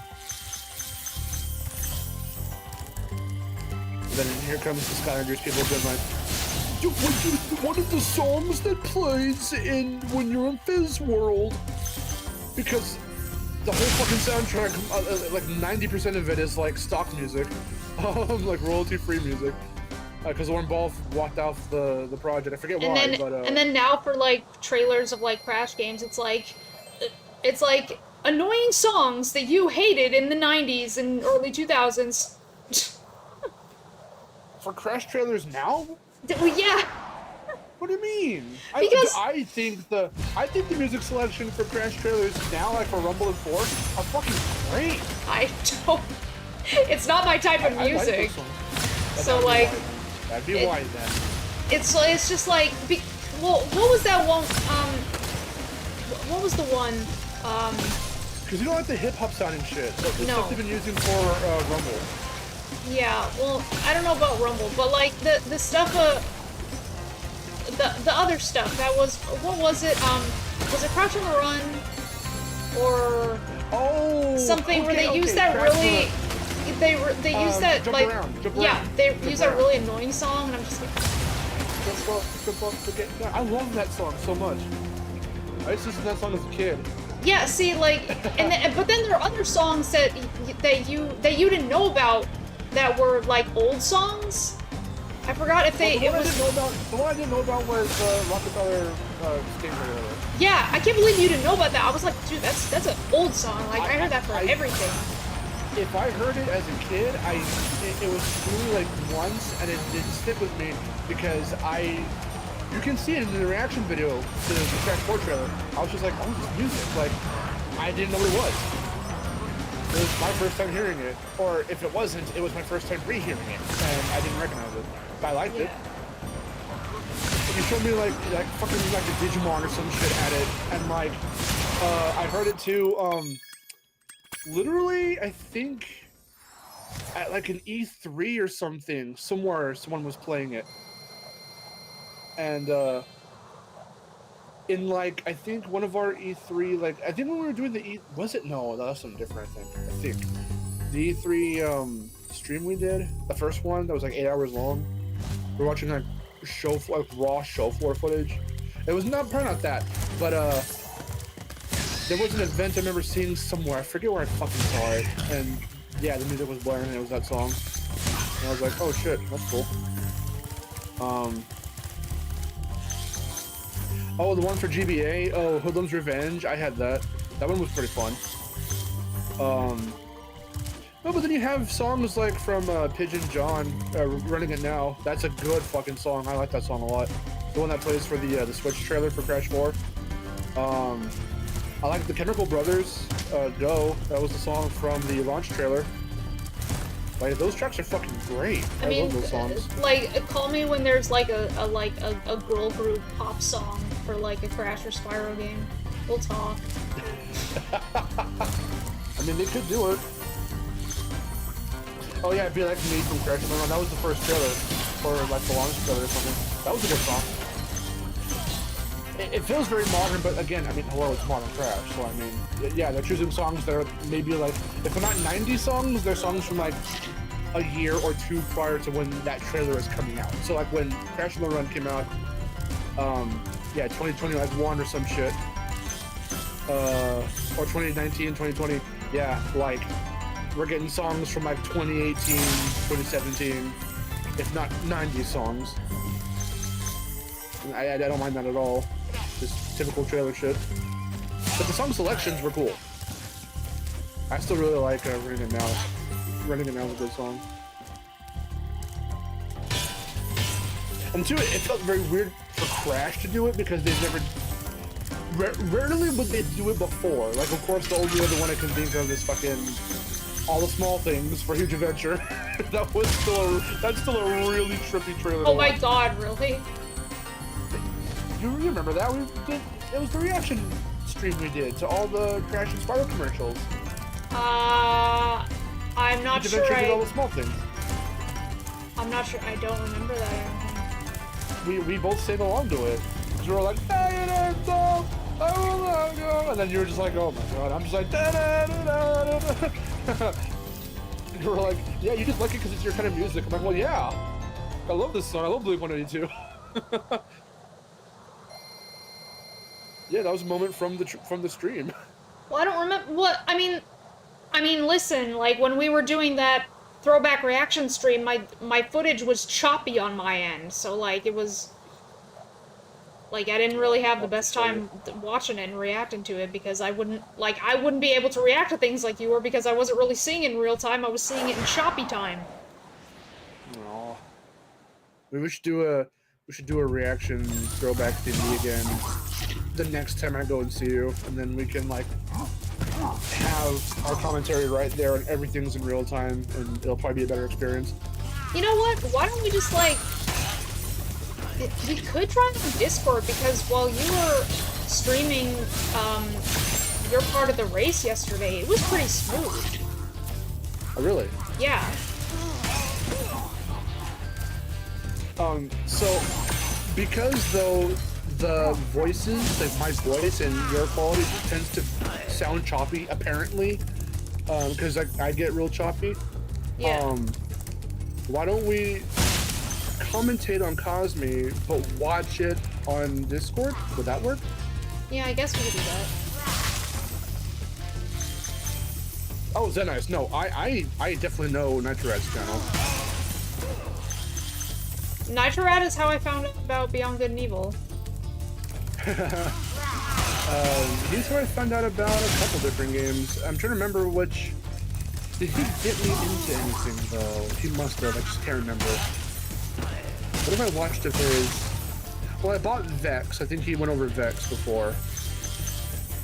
I kind of want to get Rough Trigger because of him. 'Cause even though these are like weird games that are just like whatever, I still want to play them just for the fuck of it. Rough Trigger.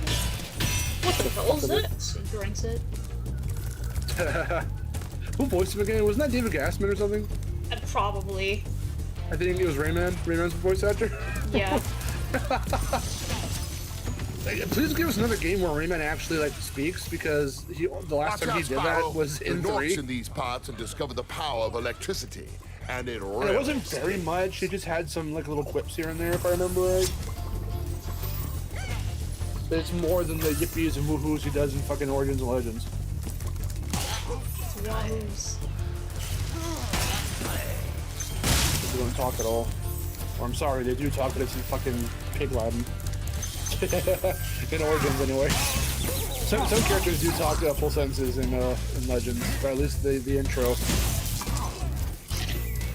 Polycus talks in the intro. Why did they redesign Polycus so fucking heavily?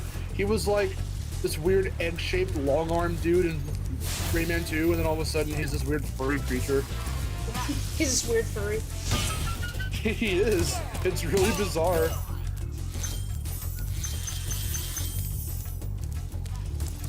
Yeah, we played a bit of Kano. Neither of us have beaten it, but I think Aaron got further than me. I'm not actually sure. I played a little. I got to like the first boss or something. I did, so. And I didn't. I didn't like it. Cause like what? Well, how did someone describe that game? It was just like, you said it felt too like simplistic or too basic. No, it didn't feel too basic. It was like, well, no, okay, no, that's not the gameplay. That's the story. The story felt too basic. I didn't feel like I cared about anything that was happening. I didn't care about the story. I didn't care about the characters. There's nothing to make me care. Like, it didn't grab my attention. Like, there was nothing to grab me about the story. And then, like, the gameplay was okay, but it's just one of those games that like felt like the story should have been more important. But if there's nothing about the story that catches my attention, then it makes me feel like, what am I even doing?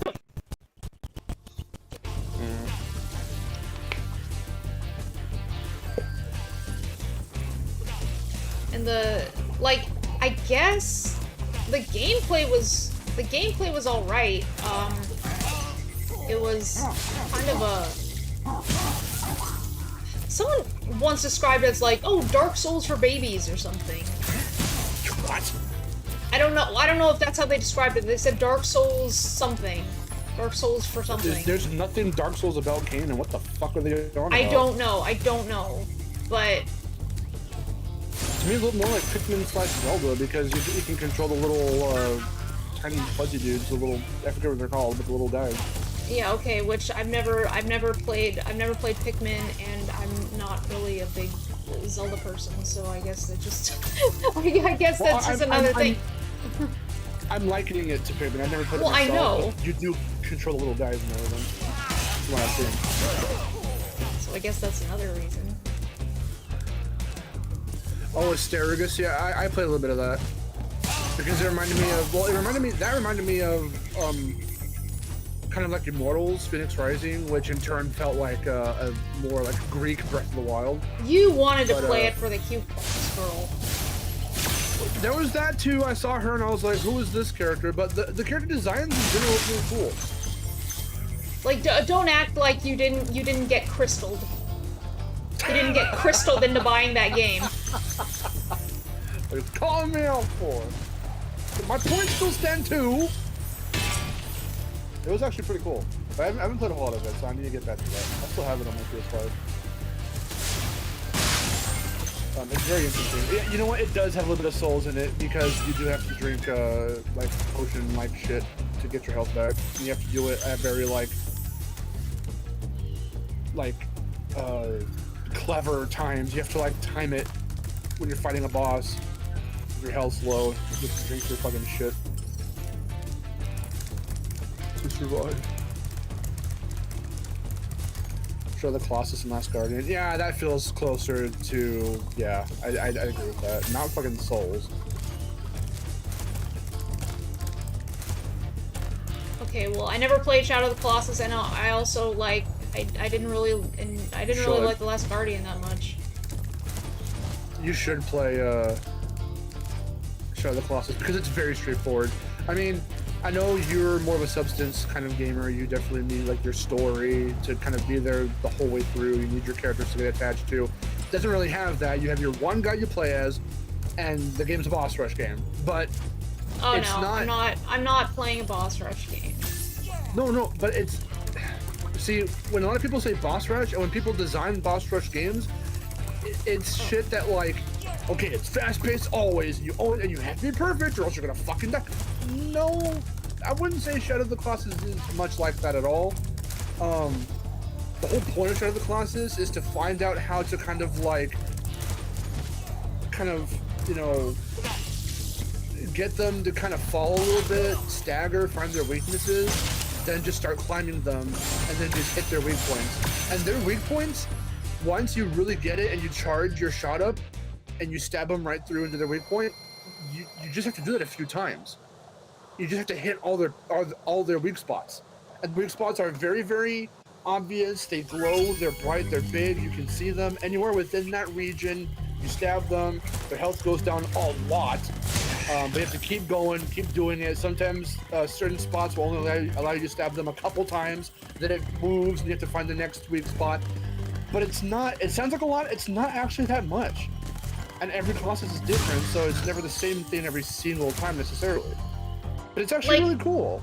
I guess, I don't know if this is the right way to describe it, but I guess it feels slow. Like, I feel like, well, I thought you I'm doing a bunch of tasks, but it's slow. Like, it's slow paced. For Colossus? No, for Kana.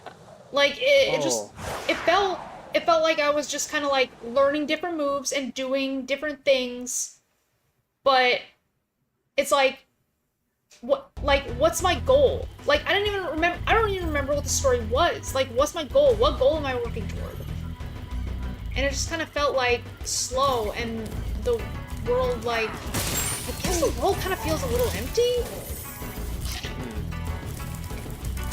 I just don't, like, I don't get something like that from something like Horizon, where it's like, the world is very open, and I'm like, you know, I fly around, but there's always something to do. Like, I have all my moves, and there's always something to do. There's always, like, a little side quest that I can do. I can help somebody out. I can do my main quest. I can do my side quest. I can do my little, like, errands. I could, like, find notes and stuff around the worlds. I could learn about the story. Like, there's all a bunch of things to do. And Kana just doesn't have that. It doesn't have anything to keep my interest. for a game that feels like it's supposed to be something like that, it doesn't really have that. Marshman220, hello, first Miharu stream, yay, hope it's a good one, hope you don't find this too controversial with our opinions on certain games and stuff, but I mean, I'm not gonna like say a game is bad. I never said it was bad. I just don't really like it. It's not really my thing. It's not bad. I just don't like it. I just don't like it.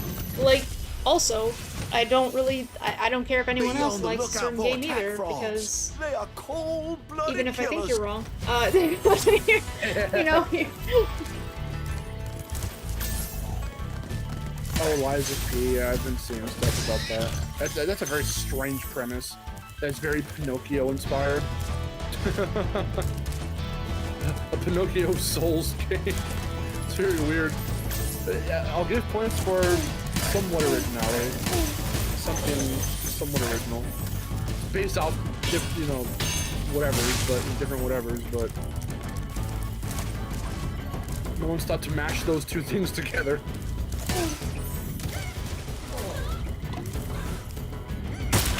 No, yeah, for sure. Well, that is the premise, and of course there's the twist at the end, but like, the point being for someone like Miharu, who, like she just said, loves to have different things to keep you occupied in the world, then I guess you probably wouldn't like Shadow that much, Shadow of the Colossus, because you can find stuff in the world, but it's not anything that's going to always satisfy you in that way that you want to feel satisfied, because it's stuff that is just kind of rudimentary. Like you find a mask that you can just kind of wear, but it doesn't really buff you or anything like that. To my knowledge, you can shoot some like lizards with arrows, and it helps you unlock a thing, but I forget what it does. I don't remember if it was a cut feature that someone put back in, or if they included it in the remake. But there was this other mask that lets you see from the perspective of the Colossus, but it doesn't really help you when you're trying to fight it. It's just more of like a cool little visual thing you can do. Otherwise, it's a very straightforward experience. Go find the Colossus, use your little sword GPS, find the Colossus, vanquish it, you get sent right back to the temple, another pillar is destroyed, you have to destroy all the pillars, you have to kill all the Colossi, go back out, find the next Colossus, rinse and repeat. That's no hit frog cave, no hit frog cave, let's go. Let's go, no hit frog cave!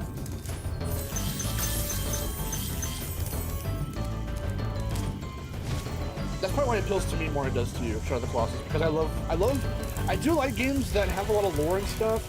Sometimes it's hard for me. See, I'm too like ADD, I think. I'm not sure if I have ADD. I could. I've never been tested or diagnosed for it. But sometimes it's hard for me to have my attention held with stuff like that stops me to go, this is what happened in the world 1,000 years ago. It's like, either put shit in the world for me to like look at, not even read, but look at. Otherwise, I love my straightforward, simple games. No, right, I understand that. No, I understand that. Like this, that's what I like about this. But like, it's, there's a right and a wrong way to do that. Like, I think the right way of, like, learning about, story stuff and, you know, always having things to do and keeping me occupied, I think the right way to do that is something like I just said, like Rise. I think the wrong way to do that is something like Dragon Age, because I don't have a clue what's going on in Dragon Age at the time.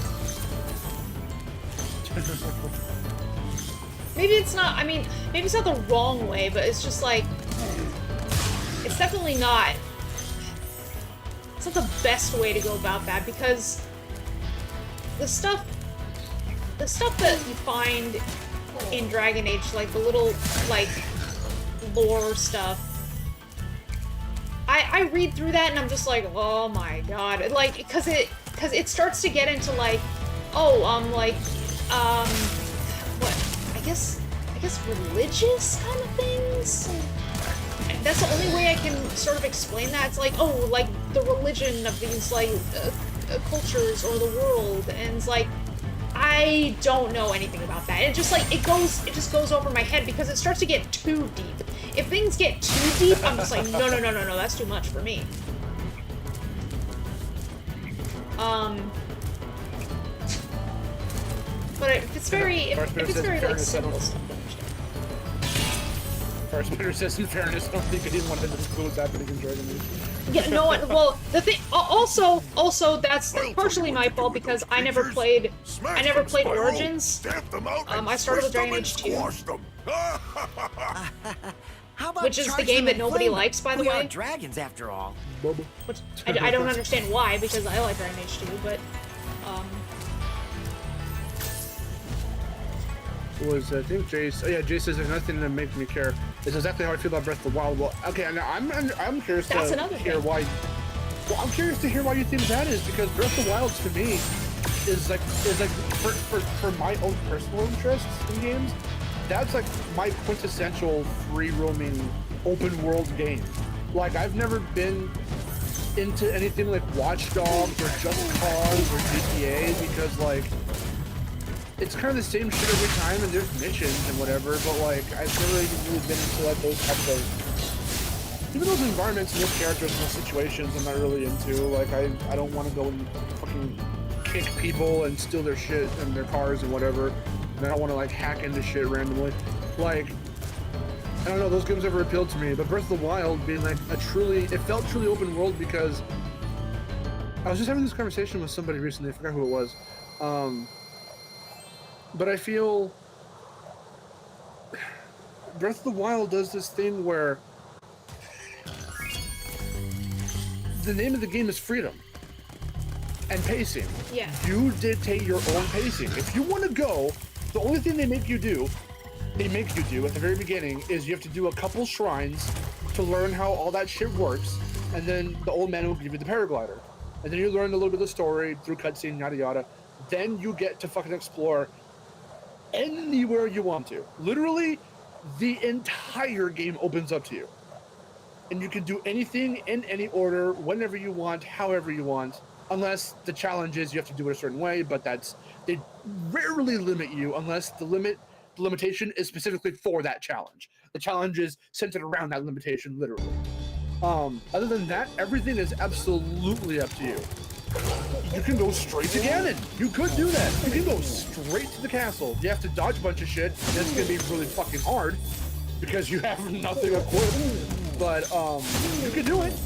And if you do it, there are a bunch of versions of Ganon you have to defeat, and that's gonna be really fucking hard because you're not gonna know how to defeat them.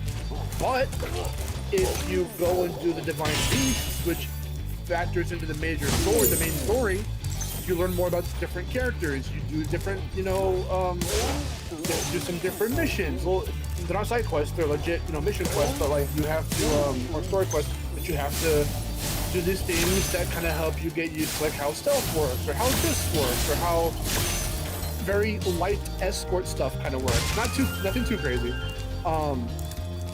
And you just learn these little mechanics, and then you defeat those different Ganons separately.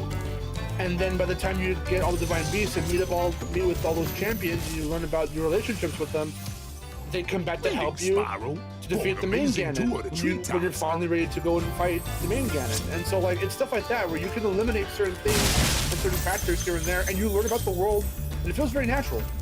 And that's cool, because that was my problem with other Zeldas. I could never get into Ocarina or Majora or Skyward Sword or Twilight Princess or Wind Waker or any of that shit, because they all have this, like, they all funnel you into this specific way, to these specific missions. There's a lot of talking and walking. Just watch the fucking sequelitis that director did. It's that, I agree with a lot of that stuff, because I feel the same way, kind of. And it might be the ADD in me. If I have it, I don't know, but, like, I want my straightforward thing, and I want to do it the way if it's going to be an open game like that, not open world, but like with Spyro, like, there is no, now go to the fucking dragon over here, here's how to do it, right? Like look, when she gets to it, she'll just know how to do it, and she just does it whenever she wants, and she can do it, and she knows how. No characters in the universe have to fucking tell her how to do it, or where to go, or hint at what to do. You just have to learn how to do it. And that's the type of freedom that Zelda Breath of the Wild gives in troves. It just, to be fair, I have a guidebook. Well, sure, but what I'm talking about is that the game itself does not, it respects your intelligence. And I'm not saying that Zelda disrespects players' intelligence necessarily. I'm just saying it really likes to hold your hand because Nintendo wants to be safe and they're a kid-friendly, family-friendly, you know, whatevers. And so they feel like they have to kind of give you some rope there for a while. And not always does that work because it feels very handholdy. It does feel, you start to feel it after a while. When every game fucking does it and they go, now do the thing over here and give the thing to me, and then I'll give you the key to that door. And it's like, okay, why?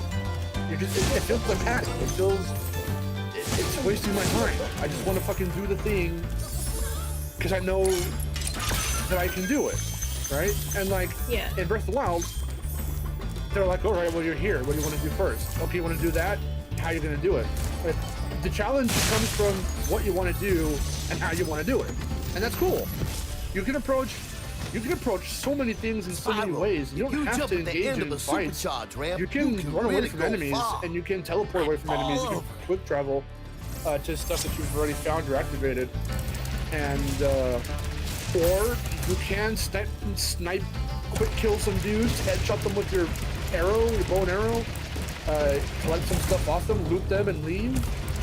That'll help you. It's encouraged. A lot of different things are encouraged, but they're never forced upon you, and they never funnel you into doing those things. Like you'll come across a campsite with a bunch of enemies, and they'll have a big stake on a fucking thing, and they're rotating it around the fire, right? Now you can ignore all of that because, hey, I don't need it, or those guys look really tough, and you're not penalized. Everything is fine. Go along your merry way.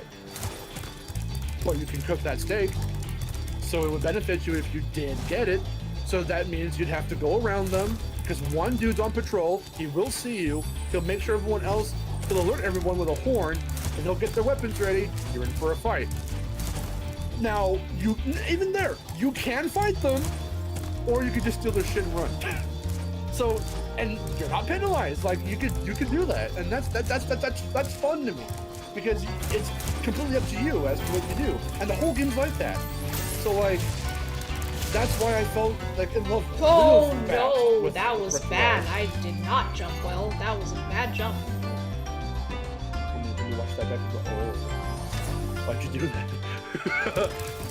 Because I forgot I had to jump to here first. There you go.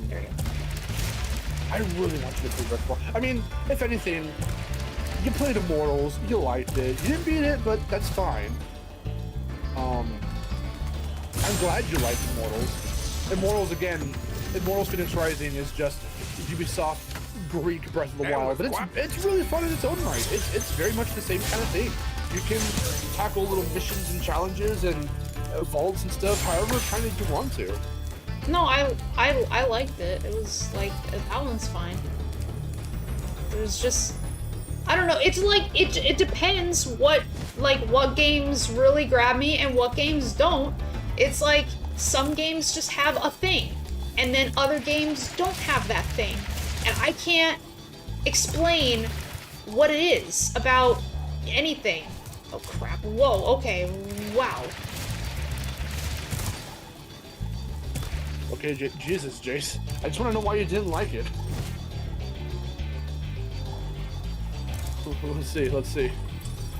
The reason I felt that way was because the all important stuff happened 100 years ago, and the game doesn't bother to characterize anyone.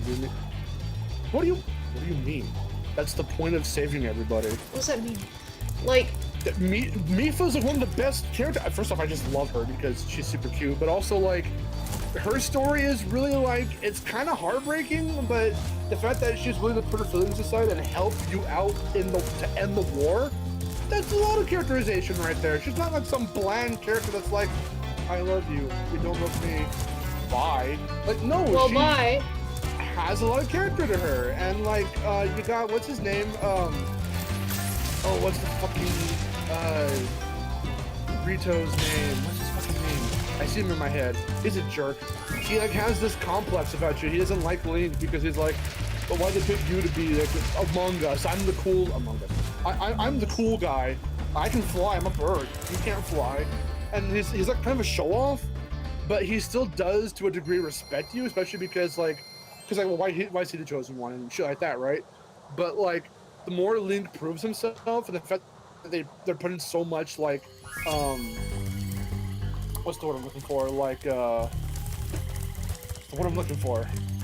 The fact they're putting like all this like not pressure, but like they're counting on him. They're depending on him to kind of like be their ace in the hole for this fight.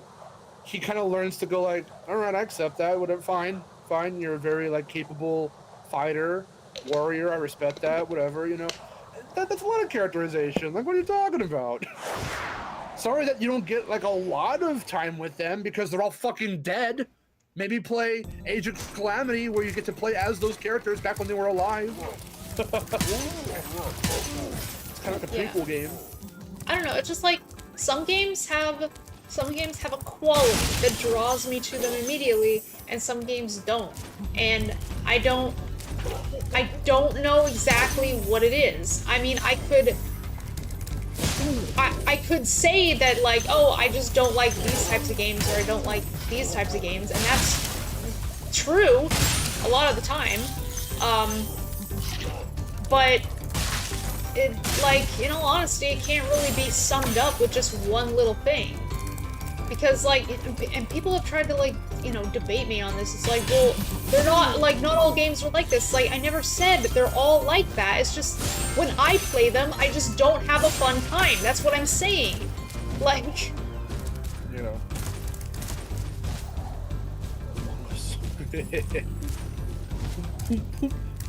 Sauce. When they don't funnel you into the characters, you end up with Breath of the Wild, where the characters are all ciphers with no personality. I don't know why you're like... No, yeah, Rivali is a giant tasty monster. Well, that's why I don't like him, specifically, because he's a dickhead. You don't like Rivali? No, I know you would, though, because he's got the smarmy... No, that's not... never... Bye. Okay, why? Well, because because Hari likes him. So I was like, oh, you don't like Rivali? Oh, God. Why does Hari like him, Aaron? Because he's a dickhead. Okay. Why do you guys like dickhead characters so much? Well, I think she just like, I don't know. I think she... You'd have to ask her. She likes a lot of different types of characters, and he just happens to be one. I think she likes the fact that he's just like, I'm the cool guy. Like, I don't know. It's just something like that. But when they end up redeeming themselves, well, like I said, the fact that he does respect Link to a degree is fine. But like, if they have like no redeeming qualities, and they're just kind of assholes to be assholes, and they never really learn, like Kaiba, like, it's hard to like Kaiba, like, genuinely, because he never really learns to just be like, he has a couple moments here and there, attacking the power pole, but they never expand on that. I like Kaiba genuinely, but like, at the same time, I hate his guts. It's like, yeah, it's different. I can't call him a favorite character of mine, because I like when he's on screen and he does funny stuff or says funny, weird shit, but like, especially like later on, in later depictions of classic Yu-Gi-Oh, whenever Kaiba's around, they do lean into like that. Like, what was it? What was it? A season, or was it like a line or something where he had a very like? You said it too. You showed me. He had a line that was very evocative of something fucking you'd find in like Yu-Gi-Oh! Bridge. Yeah, no, it was in Dark Side Dimensions. It was the line. It was a line about the water bottle. It was very bridged. Yeah, like, okay, that's funny because they're having fun with him. They're making him. They're kind of not flanderizing him, but they are kind of over exaggerating those types of traits. Fine, if it's for comedy and it's not that doesn't get too much in the way, fine. But when it comes to assholish characters and assholish characters in general, I don't really like those types of characters. Unless they do redeem themselves legitimately. But that's part of the story. It calls for that or whatever. I like them if they're likable, which is like a dumb thing to say because, yeah, duh. But like, I don't think... I mean, that may not make sense, but they have to have some kind of likable voice by someone that quality. makes you go, oh, I can get into this guy. Yeah, they just have to have a likable quality to them. So Jace, I'm still reading your stuff, and your art still makes some sense. The fact that, okay, well, Breath of the Wild's apparently whatever, because I can't get attached to the characters, because everything that happened to them already happened to them. So therefore, and they're bland apparently, so therefore I can't get attached to them. That's the whole point of why you're supposed to, well, not supposed to, again, you're not supposed, you don't have to, but you can learn about the characters and friends. They're friends, they're all Link's friends that he and the princess were attached to. These are the people that this was like his crew he was rolling with. These were your friends, they were helping you out preparing for the war. These were the picked warriors, the chosen warriors to go up against Ganon and his forces. And so you learn about them. You have to remember. Again, the whole point of the thing, and this was different for a Zelda game, they never really did this before, where this Link doesn't have his memories. He's kind of an amnesiac, so he doesn't have his memories. You have to go out and you've been in cryosleep for like 100 years, so like you've got to go back out and you have to learn about the world. And so it's supposed to help, again, that like player character kind of bond, where if he doesn't know because he doesn't remember, and you don't know because it's just, let's say it's your first time playing the game. I feel jumped. Are then, you ready to go? Yeah, you get attached that way. You learn who you're gonna like and don't like, and that's from a player perspective, but they were all Link's friends or whatever. I don't understand your argument at all. Because it happened already, so the game acts like we're supposed to know them. No. The game acts like Link is supposed to know them, because he did once know them. The point is for him to remember, but through him remembering, we learn about them. So we get to see how he was with them, what they felt about him. Again, Mifa was in love with him, or Vivaldi hated him. Didn't like him. It's stuff like that.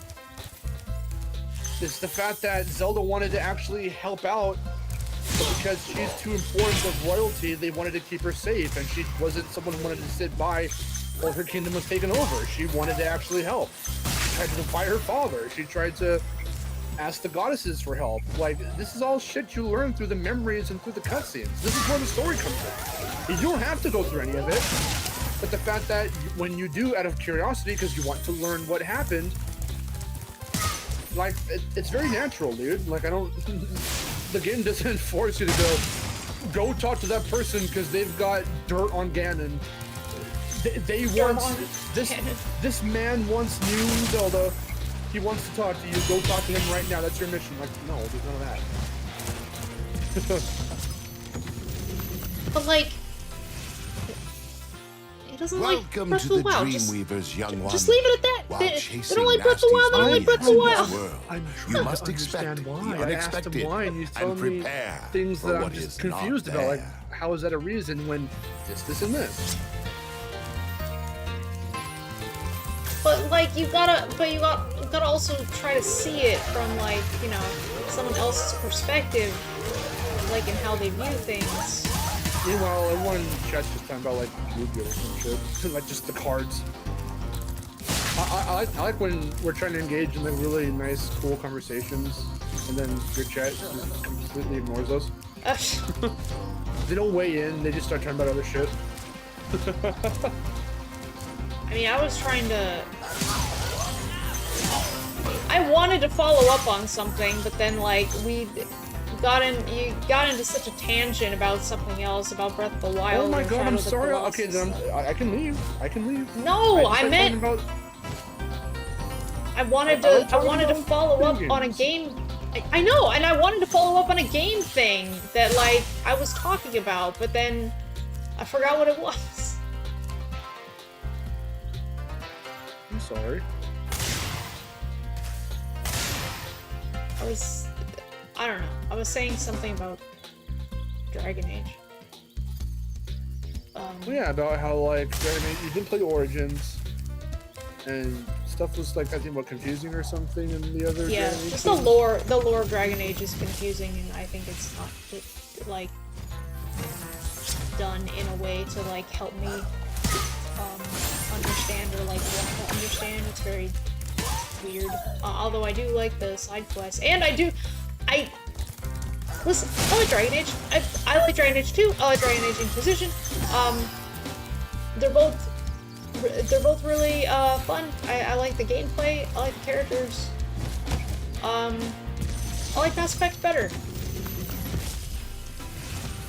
And even though I like fantasy more than sci-fi stuff, I think Mass Effect just does a better job at like getting you invested in like the characters and the story. Well, because that's a lot to do with it. The fact that they tied that in so like tightly, to the point where it crosses over into the other sequels is actually that's almost revolutionary in a way. I haven't seen any other games do that.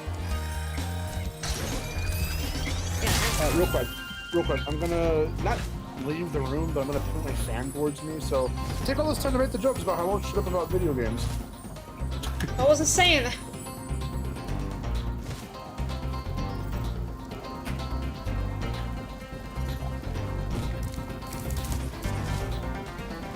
Oh, it hasn't been hot these last 2 days, but now it's It's blazing. How many jokes did you make? I make any jokes. In 5 seconds, how many jokes? I swear to God, those specific enemies, one always gets me. One of them always gets me. No matter how many times I try to get both at the same time, I'll always miss that one. Like it's the one on the left. I always miss the one on the left. Yep. Real quick, I wanted to say bye to Sparks Skyward because they left because it is 23:49 in their time.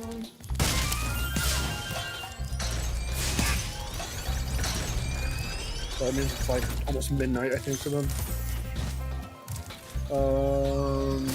Any upcoming games looking forward to? A couple. I've never played. I'm not a big fan of RPG games, but there's a very recently. It's very. I'm going on a tangent. Should I? What's the game? What's the game? Well, I want to play the remake of Mario RPG. Okay. Because I've never played it before. I've never played the original. And when I got my SNES for the first time, I wanted to maybe give it a look. Because I'm not into turn-based RPGs. That's why back then, when I was a kid, I did try to play Kingdom Hearts. Because I liked how it was very like combat. It had like kind of sort of quote-unquote platforming in it. But it was more about like the characters and all that shit in the worlds. And Pokemon, because it's very fast-paced, and it's very like, okay, just click these options and then just watch them do their thing. I'm fine with that type of strategy, like turn-based thing. But other than that, like I'm not really a fan of RPGs, but what I was gonna say was that recently I've been finding that my brother and I both are trying to play games outside of our kind of comfort genres. Like, I'm still playing a bunch of platformers, still play Crash, Spyro, everything else. Ooh, the Resurrected Who now? Resurrected. The prompt hasn't come up. I just saw somebody either followed or subscribing. I saw the Resurrected Pharaoh followed on the Twitch. Oh, cool. I don't really stream on Twitch that much. You should. But we've kind of been recently kind of playing games, and I think it started with when I played Doom, because I don't play first-person shooter games that much. I used to kind of despise them for the fact that they were a genre killer for platformers back in the day, and a lot of them just looked like boring war shit that I didn't care about. Looking at you, Call of Duty and Battlefield, but no, Miharu doesn't have a Switch. Nope. But I played Doom, and I was like, okay. Like, I played PS1 Doom, the first game. I was like, okay. And then I was like, well, I know of Doom 2016 Eternal, because that was still it's relatively new. It's still, I mean, it's 3 years old, whatever. So I was like, okay. What if I try those ones? So I tried Doom. I was supposed to stream Doom 2016 today, but I'm kind of tired today. And it's hot. It's kind of hurting a little. So I wanted to just rest. So I'm here, rambling about games. But I tried that for the first time like last year, and I had fun with it. I liked it. I beat both that, and a couple months ago I beat Eternal. I have to start on the Ancient Gods DLC. But that made me go, okay, and actually for my birthday no, was it my birthday? No, it was Christmas, I believe. I got Borderlands. Vic got me Borderlands on 360, so I want to try and play that.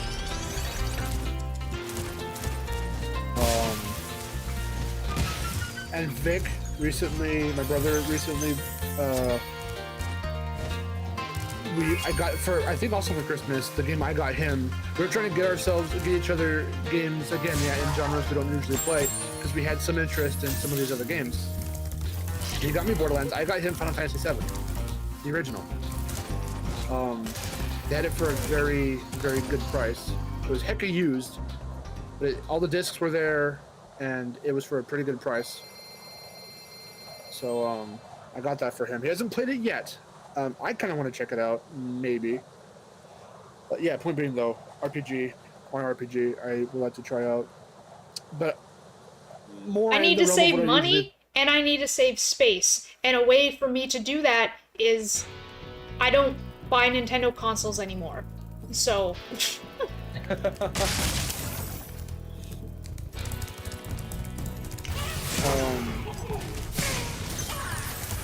But more in line with what I do play, yeah, especially when it comes to Mario. Yeah, I am super hyped for Wonder.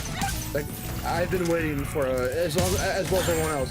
I've been waiting for a very stylized Mario game. The fact that we're now in like this, we're back in this era of like weird Mario is actually really cool, because Mario's been very safe recently.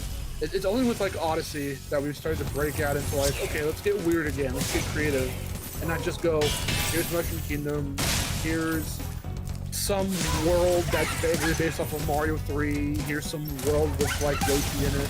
Like, no, now we're like, hey, Mario's short and this stubby little fuck again, and let's just put him in like a psychedelic world, and you just get this flower that changes the fucking land around you. That's really cool. But also the fucking art style is like a little bit different. It's more stylized too, and it's just the animation. Thank you for like the sneer frames for like when they're running or doing some different like fast-paced motion, and like the faces they're making with that shit's awesome. It's really cool. That finally, that's been a complaint for the longest time, that Mario characters weren't that expressive, and only certain games highlighted how expressive they could be, like in the facial department. Wow. Like Strikers was a good example, but yeah, like we're getting like stylized, really funny depictions of Mario characters again, and that's like so cool. It's refreshing.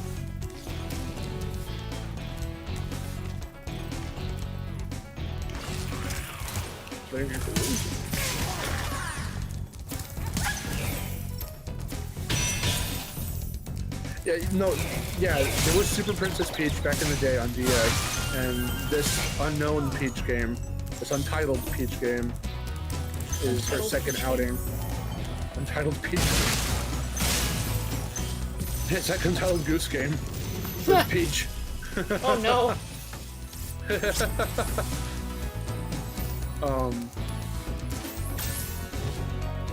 Yeah, I'm curious to see what they're gonna do with that. The fact that it's like a stage play is very interesting.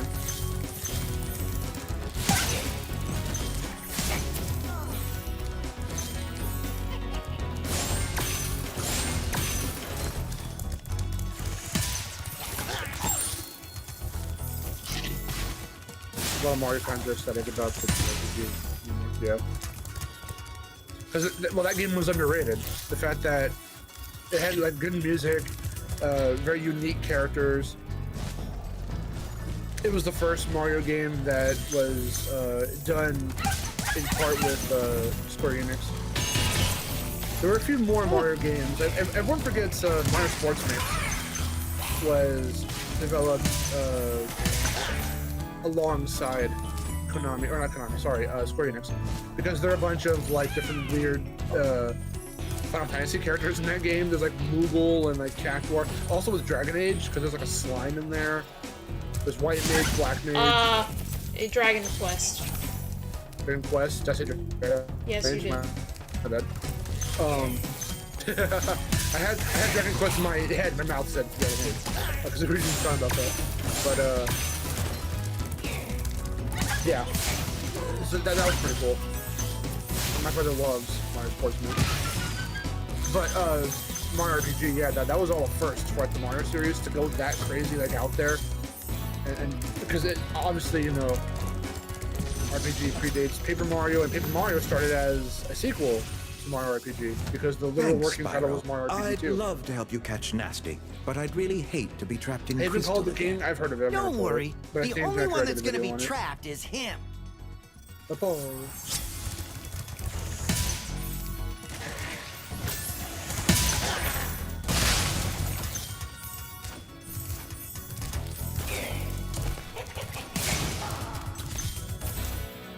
Yeah, we're finally getting to the Mario's on drugs game. It's about time they acknowledged it.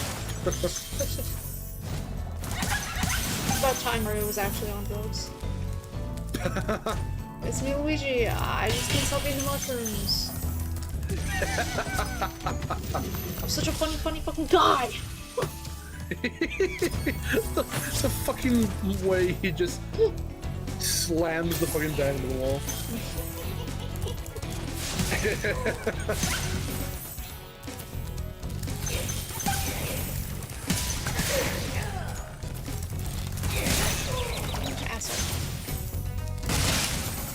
Yes, I've seen the music video.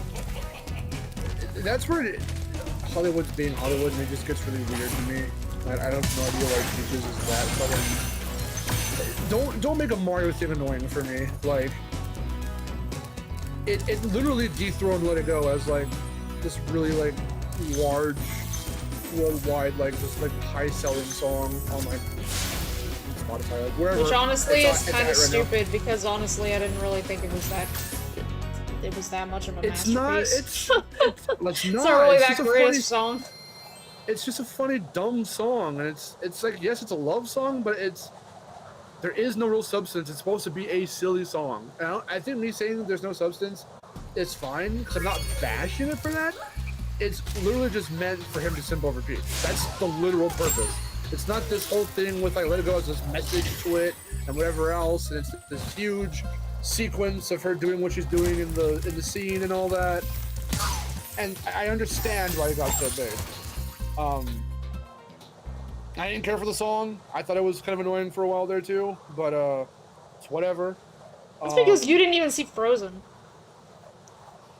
That kind of killed it for me, because I was like, well, if that's the only thing behind it, like, what's the point? But like, you didn't see it until I showed it to you. That is true. I thought the movie was going to be very different, because I still remember seeing the teaser trailer in theaters. It was Olaf primarily, so I thought the movie was going to be around him, and I didn't even know he was going to be the type of character he ended up becoming. I thought he was going to be like a little more like have a little more to him than just I'm the comedic relief, you know. I thought he was going to be the main character, and I thought it was going to be a lot different, because there was nothing around it being a princess-like story or whatever it was, right? That's weird. What kind of trailer did you see? It was a teaser trailer. It was a really early teaser trailer. There was nothing about it, no release date. It was just Olaf fucking about with, what's his name, the Moose or whatever. Or that character. I didn't know. Yeah. It was just the two of them fucking around like on ice and just like slipping on ice and being silly. So I thought it was gonna be about them. I didn't know it was gonna be about Anna and Elsa and all this other weird shit. Like, I didn't know. Because they weren't in the trailer.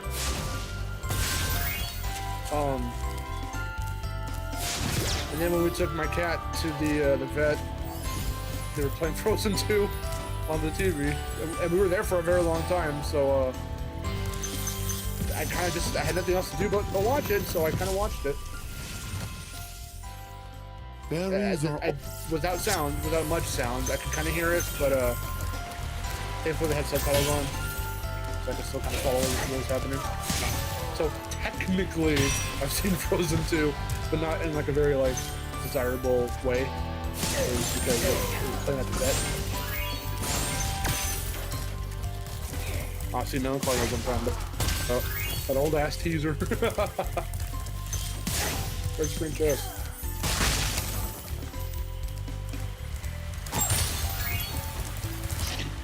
Oh no, headphones about to run out of power. This is why you charge wireless headphones.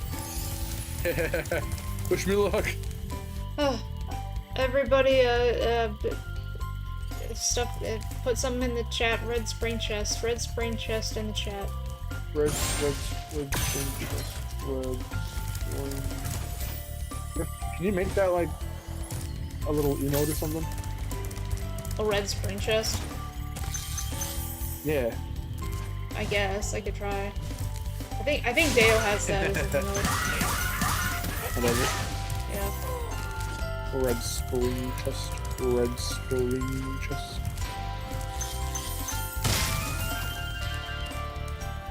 Only reason I watched the first Frozen is because my friend's brother got a free copy at the place he worked at. That's cool. There was the time that Aaron saw a unfinished version of B-Movie. I saw B-Movie before it was finished. Which is still a really funny thing to say. I want a conversation starter. I know that's a really weird thing to say. Which I was gonna start off a video like that. I was gonna start off my Hat in Time video like that. It's like, did I ever tell you about the time I saw B-Movie before it was finished anyway?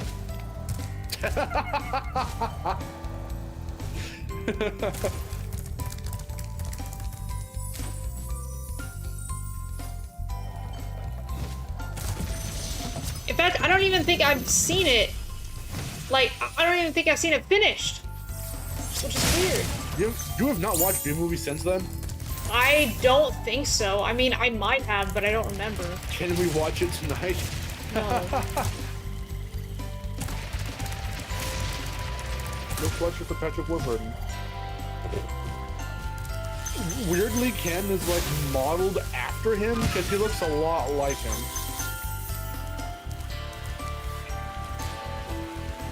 It's really funny. He's the most Patrick Warburton looking character that Patrick Warburton's ever voiced. That is funny.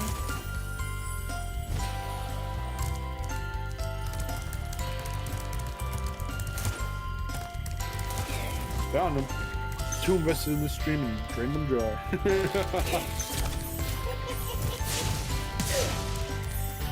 Melancholy's asking if the membership on here is connected to Patreon. It is not connected to Patreon. I don't know how to do that. Oh. I don't even think I can do that.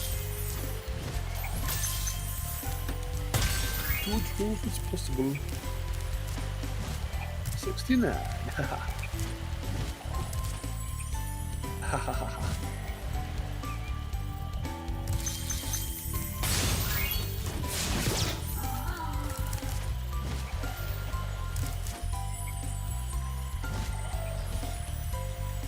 Spyro, stop it.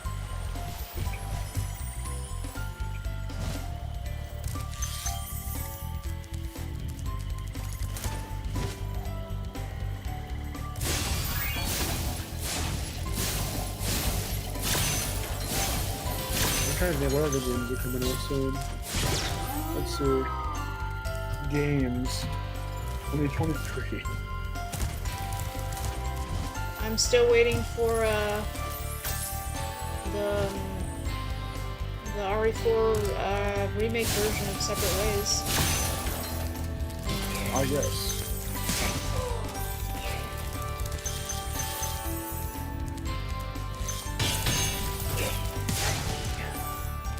I'm playing the original, and it's weird.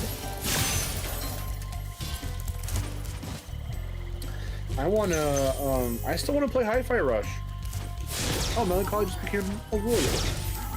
Cool. Thank you. Yeah.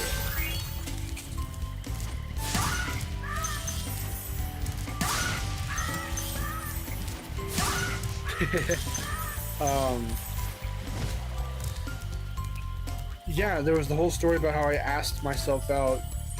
I'm now forced. I haven't done it yet, but I'm forced to buy myself. I have to get an Xbox Series X now because I bought Hi-Fi Rush, thinking it was compatible on the One, and it's not. Oh, but wait, technically it is through their shitty cloud service. So the game ran like shit, but I know the game doesn't actually. It was because it was running off the cloud service. The game itself, I know, is like perfect and beautiful and amazing. So I needed to buy a Series X in order to experience that. So it's not the game's fault. It's partially mine, and it's also very much, I think, Microsoft's for even allowing it to be on the fucking Xbox One store to begin with. Because why would you do that? That's like if the PS4, or rather the PS3 store, for example, was like, play Ratchet and Clank 2016. Oh, wait a minute. That's a PS4 game, actually. So you can't technically play it on PS3. I mean, you can if you want to use the shitty online service. It's gonna run like ass, and the frame rate's gonna dip to 2, but you can still play it. Like that's like life. No, I think, well, yeah, that's what it's like. I was gonna say a better example would be like if like it said you could play Ripped Apart on PS4. Okay, that would make sense too. I would think that would be a better example. Well, cause I was just trying to think, because there was a huge difference between PS3 and 4, but that would make sense as well. Yeah. Yeah. Yeah, not cool. But I say it's my fault too, because I didn't check. I didn't see the fact that it was only compatible with Series X. If I did, I wouldn't have bought it.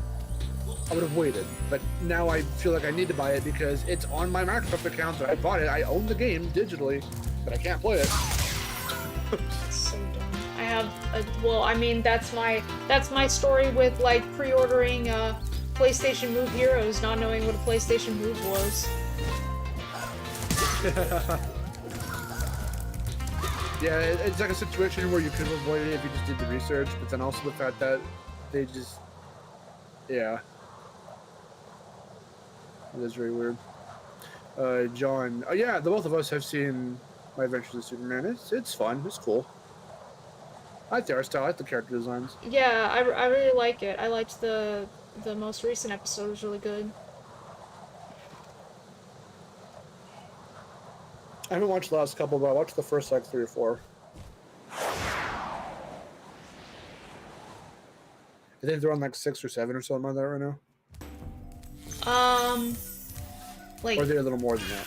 Like 5? Are they barely on 5? Like 5 or 6. I think the last episode I saw was 5.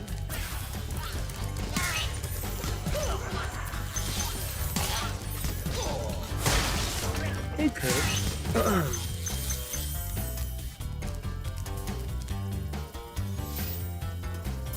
Yeah, again, it's just one of those different takes. So when people try to go like, this is weird.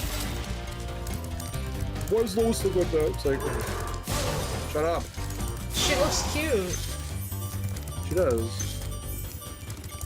But I know it's because it's in a different time, different fucking art style, different take, different iteration. This is the era. I know she likes Clark, but like, what if like, no, hear me out, she's maybe like bi or something, or because she has short hair. Yes. And just like the general way that she dresses, because she doesn't dress like old Lois Lane with the skirt and heels. Right, because she doesn't dress like very feminine. Distress, probably. It's like, I like the fact that like the thing that, oh, if you don't dress feminine and you have short hair, that automatically means like you're, you know, you're like bi or a lesbian or something. It means you don't like men. It's like, no, that's not true at all. It could be whatever, actually. Like, wouldn't that be assuming, which is the thing that you're always like getting on us about, on like straight people about? Yeah. Why are you assuming that? For pretty much anyone in general. It's really weird how that works, but that's a whole other thing. Or maybe it's just because, people think she looks like Luz, and like, you know, Luz was bi, so like, I don't know. It's different. Well, because again, I mean, it's a very Shira situation. Also because it looks like Shira a little bit. the art styles look kind of similar. Yeah, it kind of does look like Spyro, which is why I like it. I like it too for that, because I like that art style. It was really fun. I like the character designs. And of course, the biggest standout being Castro, but that's like not weekend right there. Yeah. But I see why it looks so different and why it feels so different, and I see why like purists or whoever would be like, well, why is Lois like this? She's supposed to be like hot and have like a short skirt or whatever. And it's like, this is clearly not meant for you. Shut up. Don't watch it if you don't like the art style or whatever, you know?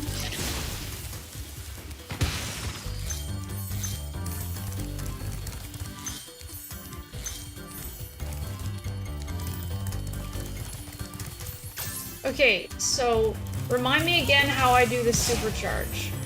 I jump at the tip of the ramp, right? Yes.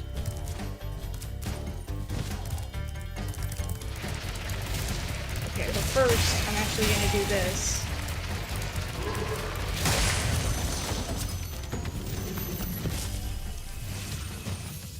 I'm gonna auto-save this, so I don't have to go through all this crap again.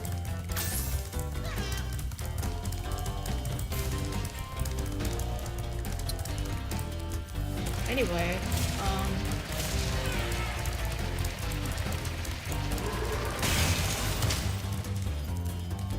there's another game real quick I wanted to highlight that I'm looking into. My brother was looking into it as well because one of those games that, again, out of genre for him, first person that he wanted to play, and he actually does like, is Bioshock. He played that all by himself. I wasn't even really like watching him. That was something he chose to play. Yeah. Oh. That was something he chose to play. Oh god, yeah. I hate doing this supercharge only because it's one of the only ones where it's like, alright, there's no real path to guide you, just kind of go through these rooms real quick. But I think Bioshock was like the perfect game for him to get into, because when it came to that like E3 or Summer Game Fest or whatever, the one where Judas got shown off, a master of the it's supercharge. very much inspired by Bioshock, and the dude that's heading the project from this new company worked on Infinite, so he it felt and looked very Bioshock-like. It's not a first-person game, and it looks very abstract, very like, you know, intricate and like creative and like real weird looking. But it was something that looked really cool, and so I want to see if he gets it. I kind of want to watch him play it. Maybe I'll play it. There's no release date. It's still very much like really in development right now, but it's coming out for all current gen stuff. It's Series X and PS5 and Steam.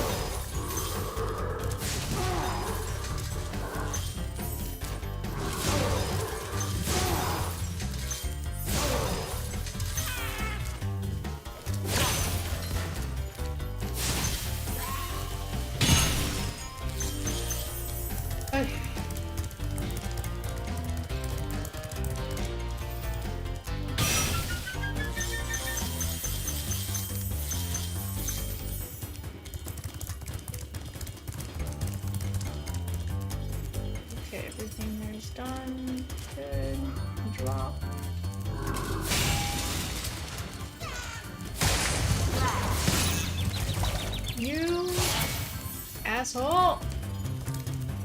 I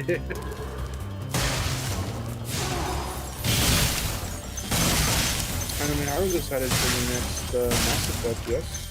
Yeah. Whatever it's going to end up being, because we don't know much about it. Absolutely. I just hope that, you know, we get, like, all the stuff that people have been asking for. I hope we get to play as different races. I think that would be really cool. Oh, the thing I told you about that that they were reporting fans really, really wanted. Hopefully they'll look into it, which is those like kind of romance option interrupts. Romantic interrupts. I want those. I want those so bad.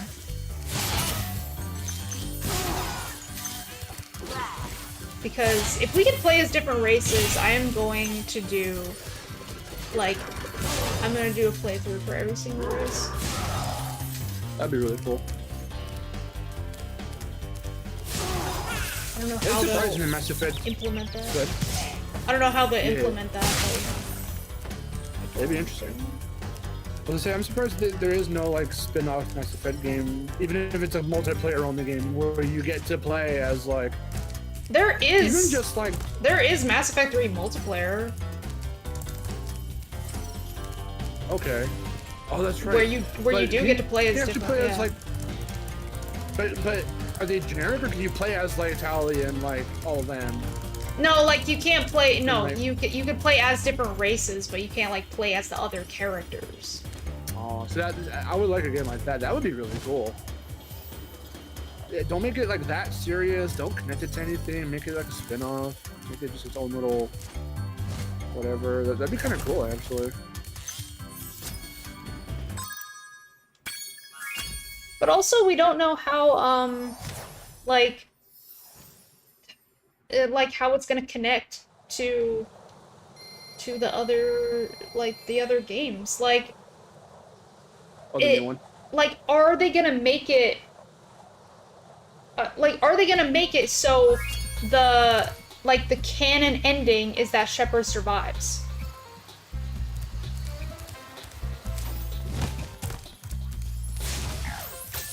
Yeah, I don't know. Like, we don't know.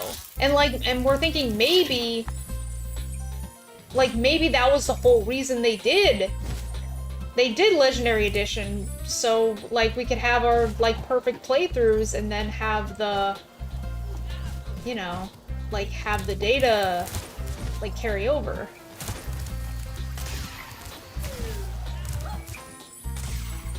It's just, I don't know. I'm not sure how they're gonna do it.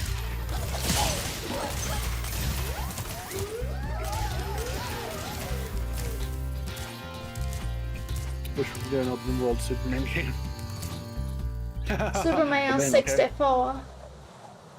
Fire Spitter is making some really funny references that I know you're gonna love.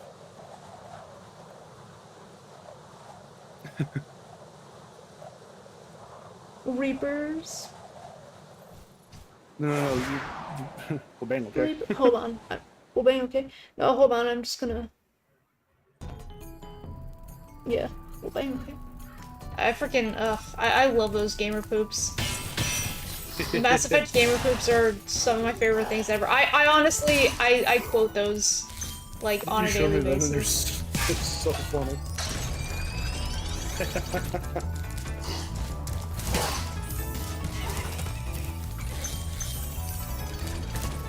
Yeah, an open world Superman game would be interesting, but the sad fact of the matter is that no one really knows what to do with Superman anymore. It's always that weird. I love how I'm almost always on the very I hate to say this too because it divides more than anything. So I hate to say this, even though it seems from a very what's the word I'm looking for? From the point of view of it being of the very I wouldn't even say factual,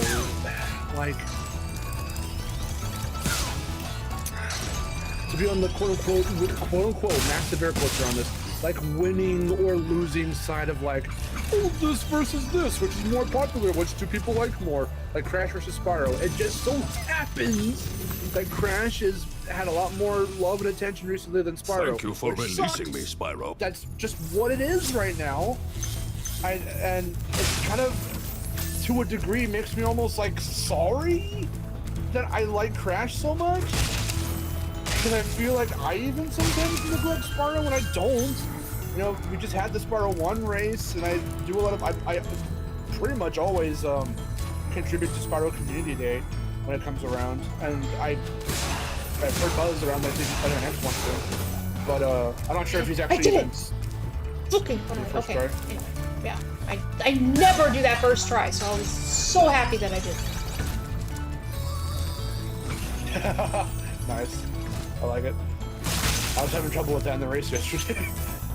I don't know if he's talked about it on any of his streams or anything, but I've heard some buzz.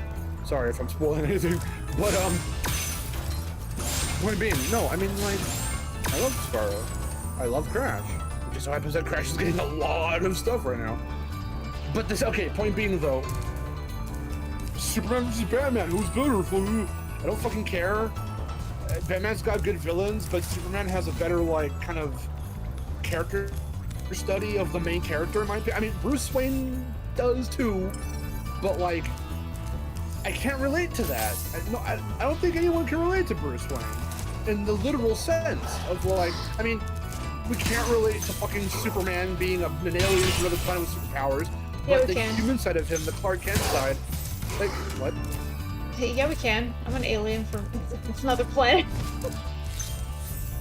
Is this more Miharu the Fox lore? You're an alien fox? Yeah, I'm an alien fox, actually. Did you not know? You never told me.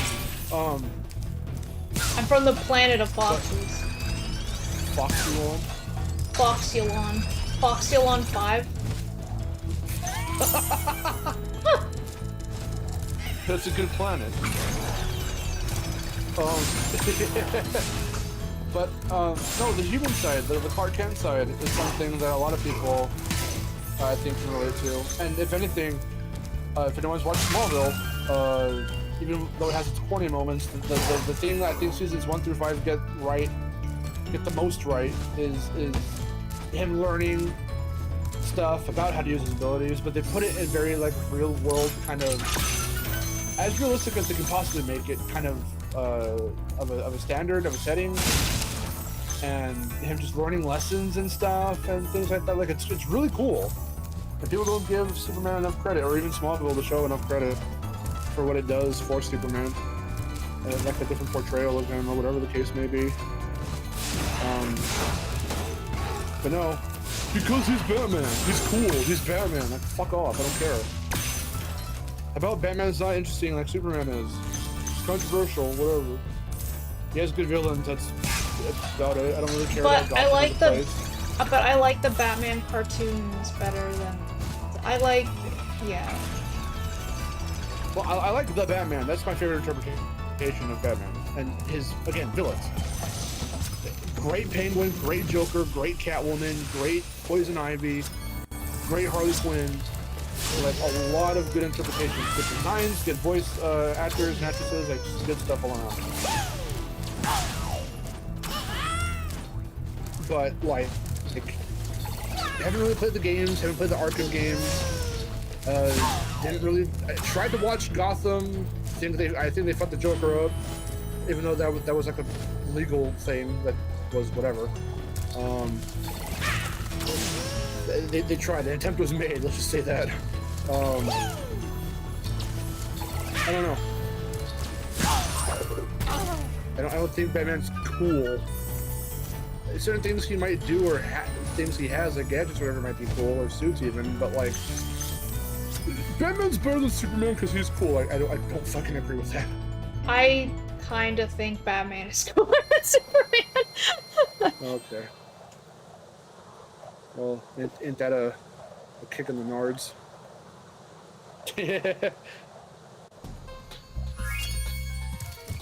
Okay, listen though. Like, I mean, like, listen though.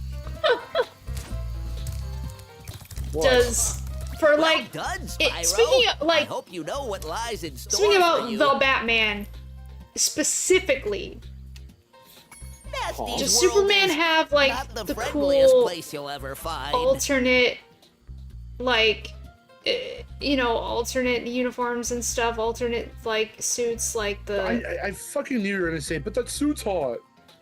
Yeah, like, does it have, like, the cool, like, ice one or whatever it was? Like, like, does he have, like, the cool clawed gloves? Like, I don't think so, yeah. Are you ready to go? Okay, well, you're basing it off of horny. I'm not basing it off of horny. I'm not basing it off of horny, I'm basing it off of cool. Yeah, but you straight up said that suit is hot. I know, I did say that, but, like, I'm also basing it off of cool. Okay. Well, I'm not trying to say I don't give a fuck who's cooler than whoever else. You literally just said you don't agree that Batman is cooler than Superman, and I was like, yeah, Batman is cooler than Superman because his design is cooler. I don't care. Fine, whatever. But I relate to Superman more. rather Clark Kent more. I don't relate to Bruce Wayne. Who the fuck are Okay. Only You people know who relate to Bruce Wayne are fucking billionaires and orphans. That's wow. very bad. Let me wow. my previous statement. Wow, everyone unsubscribe from Mark. Okay. Hey, Clark's kind of an orphan too. His parents are dead. They're also aliens. Need a lift? Hey, save Martha. You gotta save Martha. Why did you say that? That's my mother. That's my mother too. Save Martha. Anyway.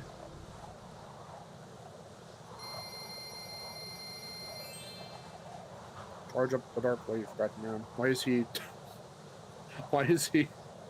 Smithers? Charge up the dark wave. Except for sending me. Charge up the dark wave. Hey Batman, can you pass the iced tea? Because they always go, look how Well, dark no, what was it? and Would you cool like it's some that... more iced tea, Batman? And I know you love Leon, because I know that's the first one you're gonna bring up. But like when characters are too much, like my whole thing is I'm just gonna stand in the corner and be cool. Like Leon doesn't stand in the corner and be cool. Leon does shit. No, I know, but the fact that he still has that like air about him of like, oh well, I can do a one-liner. I'm cool, right? Like I'm silly and whatever. Leon is supposed to be stupid. He's supposed to be stupidly cool. But he has that fuckboy fucking design about him. He's got the hair and everything. Exactly, but he's supposed to look like that. The lean posture, the fucking tight abs. Look at my Titanic Shit, hair. I want to bang him. He's supposed to look like he's in a boy band and like has stupid one-liners and just like he's supposed to be written to be much cooler than he actually is. He's like actually really lame. With like Dante and stuff like that and Bayonetta, but then they go too over the top and they take it too like that's my character. Dante came about because of Leon. I know, but I'm just saying, like I don't like characters like that. Everyone fucking swarms to them because they're sexy and they're cool and they're dumb but they're cool and sexy okay, but and cool. Okay, but like a character doesn't need to be relatable to be cool. Sometimes the coolest characters are the ones who aren't relatable. I didn't say that. I just said that I like Superman more because I can relate to him more. I know, but like sometimes it's better to like characters who aren't relatable. Or who's cooler. Good work, Spyro. I don't fucking care about that argument. But the fact that people say, starting to worry Batman, about he's you. cool, he's Batman. I'd be like, shaking in my the fuck does that mean? It's not a strong argument. Because he's Batman? Like, I wish I could use. And you're... Hold on. Can I have? I can. All right. Here.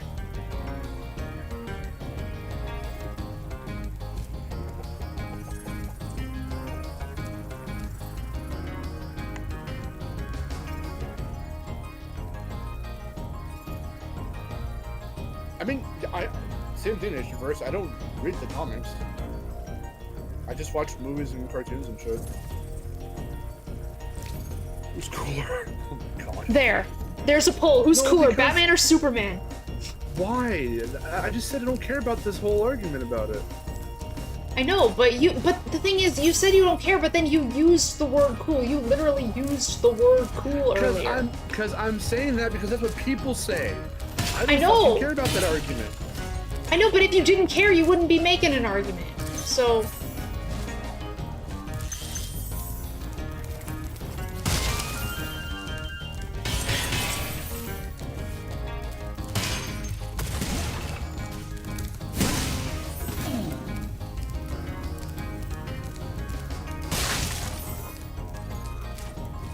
Watch everyone go Batman. It's gonna happen.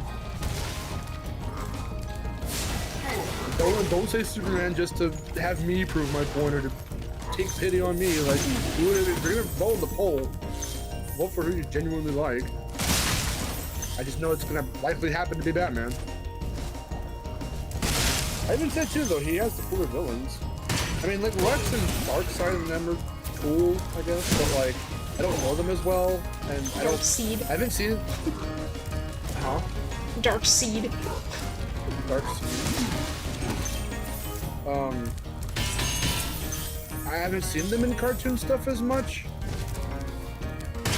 But and that's where it feels like that like Batman's villains are more fun to see in different interpretations. Because I watched like Batman Ninja, that's very damn unique takes on the characters and stuff like that, and those are cool. So yeah, that's why I can say Batman probably has cooler villains. And I just okay, but that's like keep it open-ended, that's like properties, like the Batman or Superman but that's property. what I'm looking for.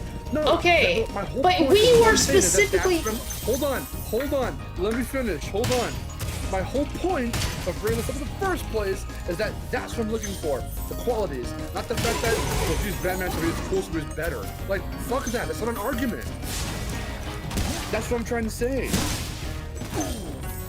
But then you're like, does he have the cool suit, the cool gloves? That makes him cool. Like, well, that's not what I care about. That's not what I'm talking about. That's not what I look for when trying to think who's better, blank or blank. Wow. That's like saying, who's better, Crash or Spyro? Well, Crash is better because what? Spyro can't spin and be silly and wacky, and Spyro doesn't have believed in you, fucking Spyro. Whatever. Like, You gotta no, that's believe. not an argument.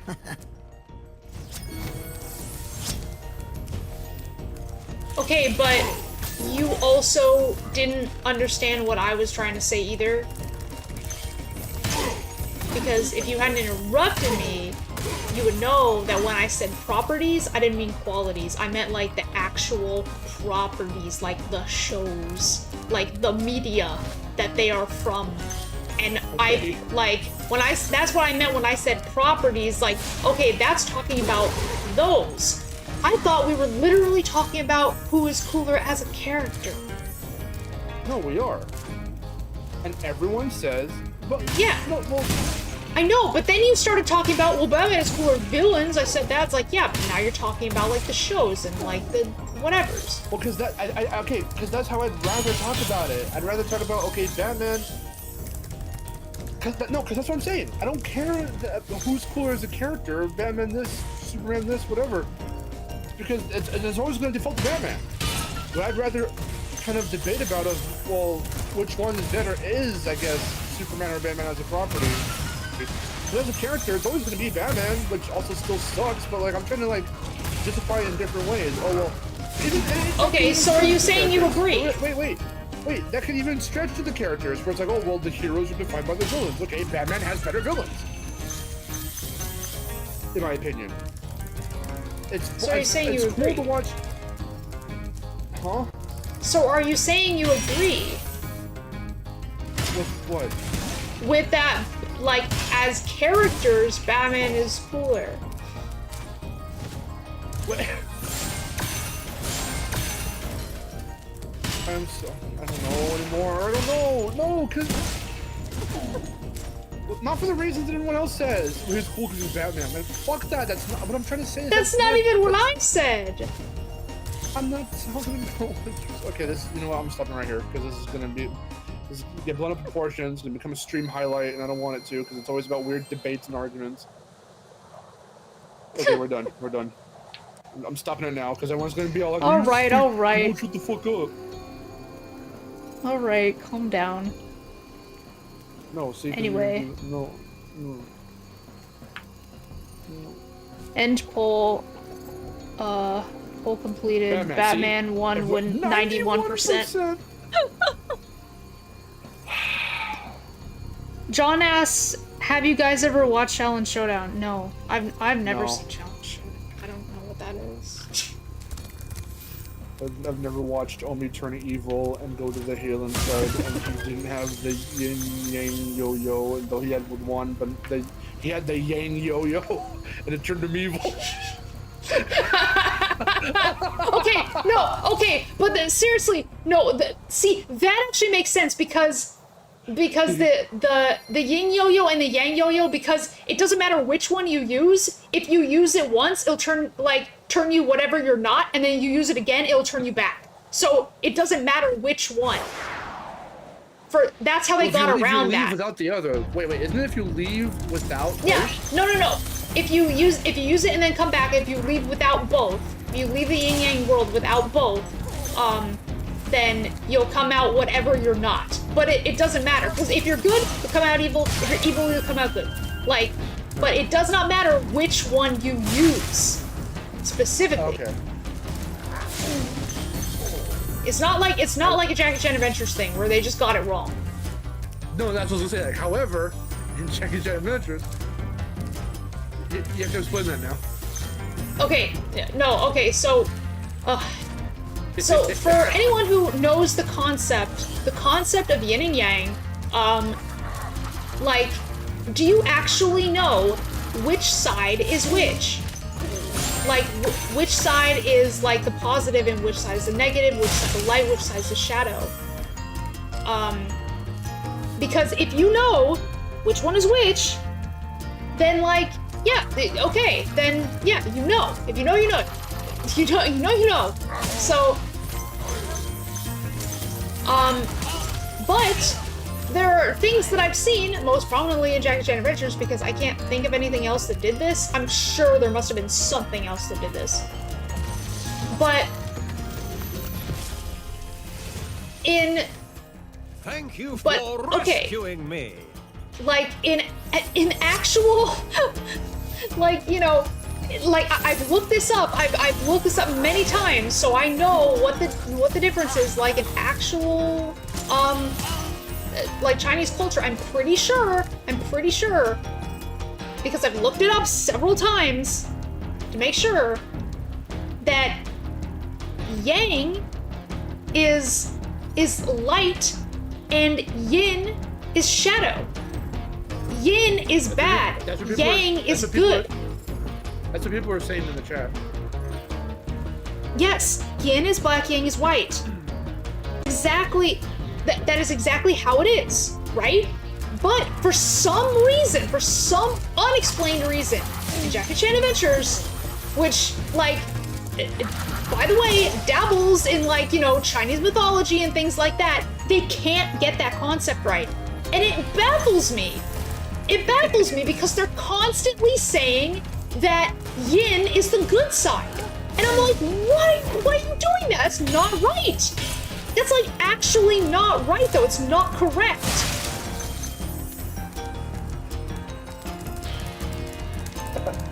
Yeah.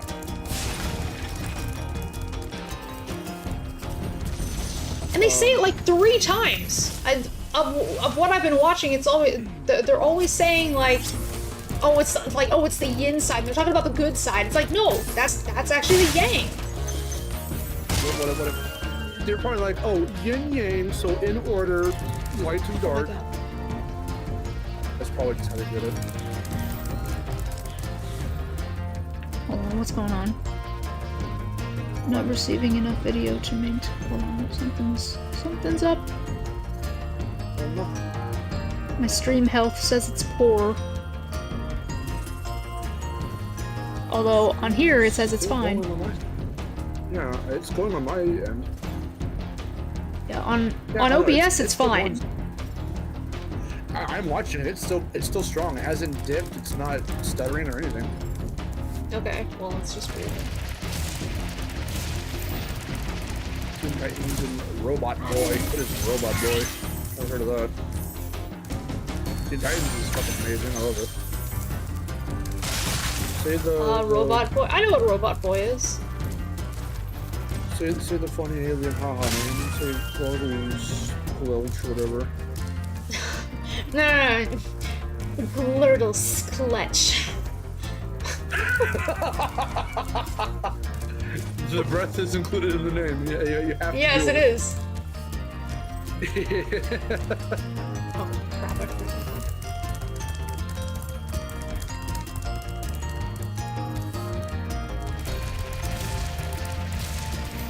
Zanai says that Bill and Kineko are his favorite heroes, and Chase Young and Rhea are the first villains.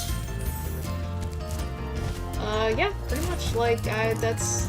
I mean, I guess it's a general consensus, although you didn't mention Jack once, so that's just, like, that's just wrong to say he's not one of the best characters. If not saying he's the best character, that's just, like, it's just plain wrong. But, like, that's factually incorrect to say he's not the best character. But Zenice, do you remember, in fact, when Chase Young had an egg, and then he started crying because he couldn't get his egg back? That was in Challenge Showdown. No, it wasn't in Challenge Showdown. Let's have a lot of fake memory numbers at it. Even though that episode is real, it's just not Showdown. Let's give them false memories.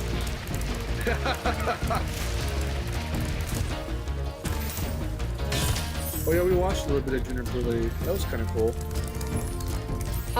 I watched like some Juniper Lee. I didn't watch a lot of it. I didn't watch a ton of it, but I did remember watching it when it was on. I liked it. It's good. Unfortunately, like my favorite character is only in like 2 episodes, so. Of course. I remember before you showed those episodes to me that I'd only ever really seen Juniper Lee in like.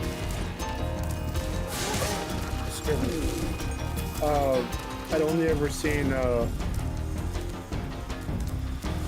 even the episodes, not even the show itself. I just saw like some old parts and maybe little trailers for commercials here and there. I never actually watched it. I only knew of it through like seeing it around. Yeah, it's basically at its most basic, you know, in its most basic form. It's just American Dragon, but the girl version. That's it.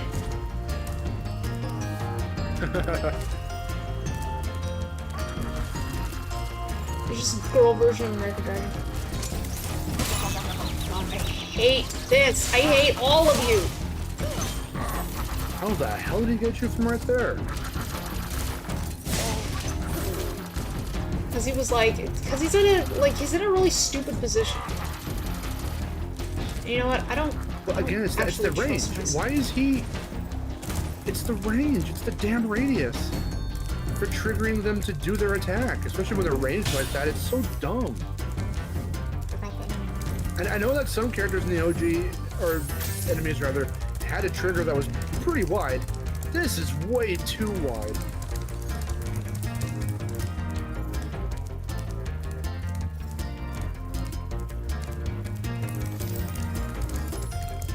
This young is anti-villain. What do you mean by anti-villain? Anti-villain? He was pretty much very much a villain. He was a villain. What do you mean, anti-hero? Until he cried about his egg. I mean, in that case, it's not really true either because it's I still remember when you put this side by side. This is them looking super cool in Showdown, and here's him crying on Omi's shoulder. It's like if anyone's ever watched Shaolin Chronicles, it's honestly awful. It's so bad. It's a fanfic. It is a fanfic. So boring. It's like it is so weird.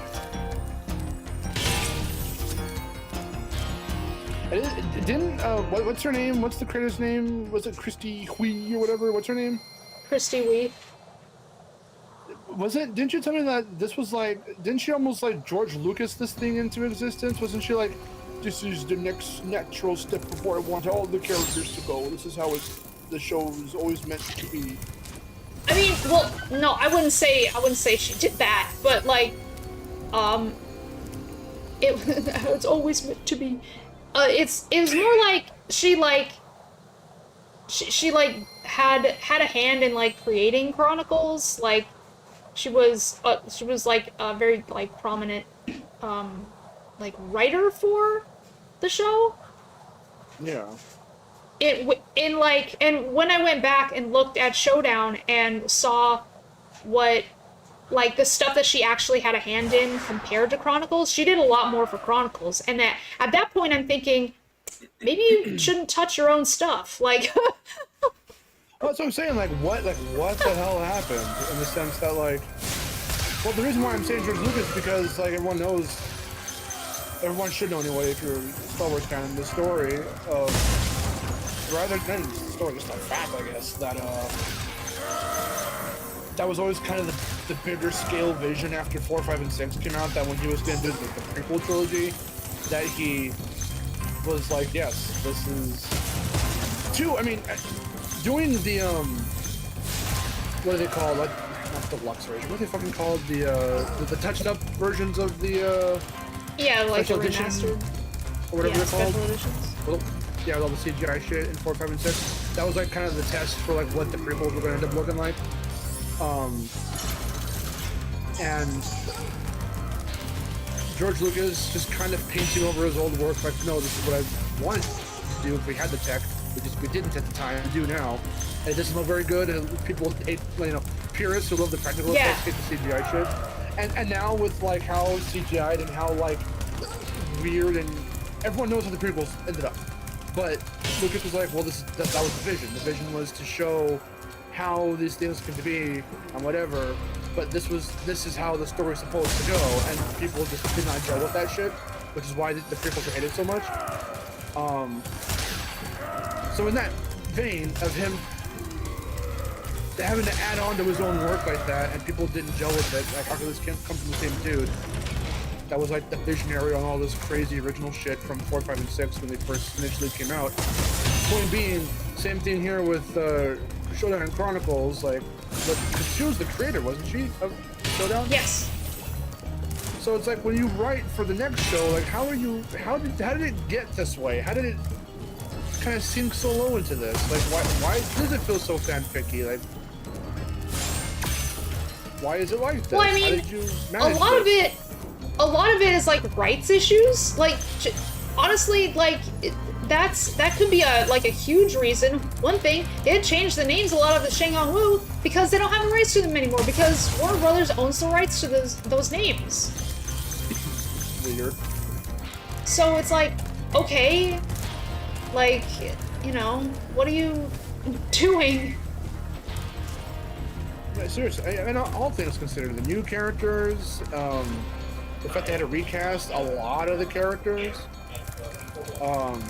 it just wasn't really it just, for being a sequel show, you'd think that stuff would more naturally continue from where Showdown left off, and that a lot would stay the same. But, and not to mention the fucking, speaking of CGI, the weird CGI showdowns, which are not even that fun to look at, and the theming makes no sense. Yeah. And like, so it's just weird all around. Chronicles is fucking weird. Yeah, like, so a lot of it is rights issues. Another thing is that they had to recast everybody because I guess that's a rule in Canada, is that if it's like a Canadian-based show, you can only have Canadian voice actors. That's weird. Yeah. At least that's what I read.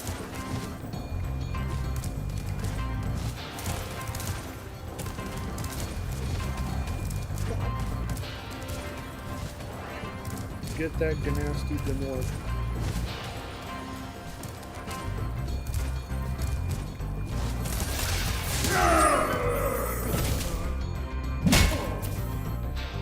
You're toast, Nork.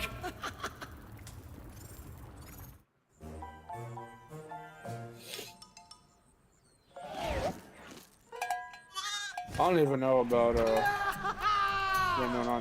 don't even know about Clone Wars. I haven't watched too much of that. Sorry I took so long. I watched some of the original Clone Wars from 2003. That's a good show. So now there's and then I watched some of the new stuff too. The new stuff is good. I also saw wasn't there like a Clone Wars movie? I saw that. What will you do next? And it was weird to me how it was continuing, and I'm not sure if it's still on to this day, but with that same style and everything, but now it's like Star Wars Rebels or whatever. I think it's the same. I don't know if there was a time jump, if it's a sequel show, or if it's what kind of continuation it is, or I don't know. I have no clue.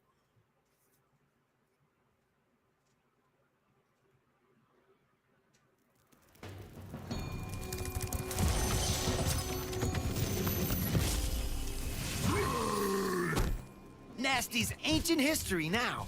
So, what's in there? Solid, I believe donation this is 690. Nasty's treasure hoard. But the gate will only Uh-oh. open Are we gonna get if it? you have Are found we gonna get it? everything in the Dragon Kingdom. Come back when you have reached 100%. What did I not do? I swear to God, why does this keep happening every time I play this game? I missed a gem. Of course I did. Of course I did. In Nasty? Yep. I always miss one gem. No, you know why? Because it despawns. Yeah. The same issue happens. The same issue happens in Wizard Peak. It just clipped to the map through the stage.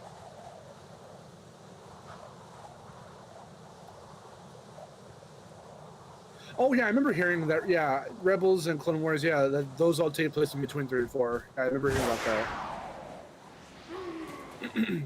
The relation between Clone Wars and Rebels as shows, like out of the realm of the show, like out of universe, the real world, 2 shows. I don't know if Rebels is a continuation, like they stopped Clone Wars, like it was essentially over, or if it was canceled. Like I'm not sure what the story is. It was either over or canceled or whatever, and then they brought it back with a new name, and then like maybe in universe they time jumped it. Like I don't know how any of that works. I don't know at all. Or if it never canceled, they just put it under a new name and it's like a new season or new whatever. I have no idea.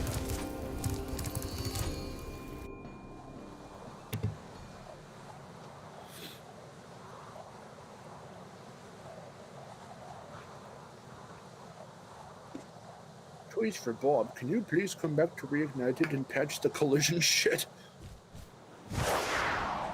Seriously, but now they won't ever do it.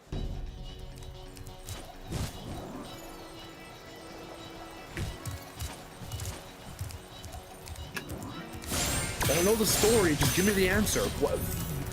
Because they're separate shows, right? I don't know the story, just tell me.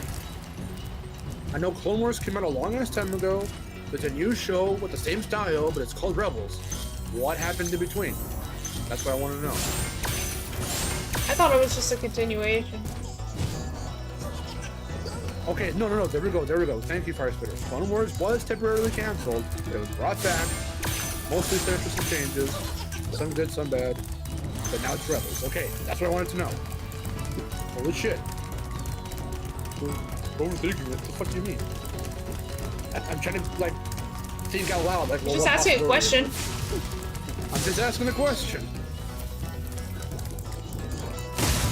Who's knocking on my door? Give me a minute. We'll be right back.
Oh my god, freaking.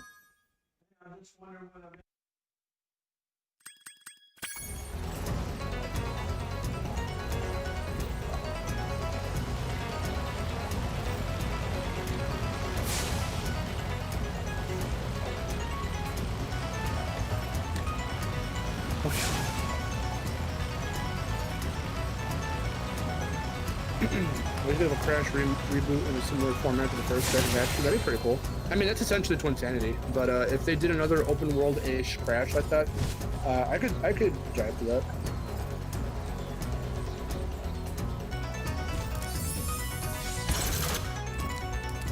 Okay. the game? Nope. Did you beat the man? Almost. This time when you were... I like how I keep saying speedrunning as if that's what I do. But going through Spyro 1 as fast as possible, it's 120%, probably a little over 2 hours, I'd say. I mean, considering the race yesterday, it was like, what, 2.5 hours? It's already been 3.5 hours for me. But you're not playing it like super fast, are you? No, but I'm trying to go as fast as possible. This is not as fast as I usually go. Okay. Oh, Jesus. Where's Dave's channel? Give me Dave. You hear voices in the background. It's my mom and Dave talking right outside my door. I'm gonna fart, but not in the stream. Hold on. Okay. I don't want the chat doesn't need to hear that. 2 hours and 50 minutes, but then again, like I did, I'd say how long? There was some time dedicated at the very beginning to setting everything up, so it wasn't. Okay, so about 2 hours, 40 something minutes. Okay, let's say 2.5 hours. Well, no, not even that, because there's credits and shit involved at the end. So when did I do it?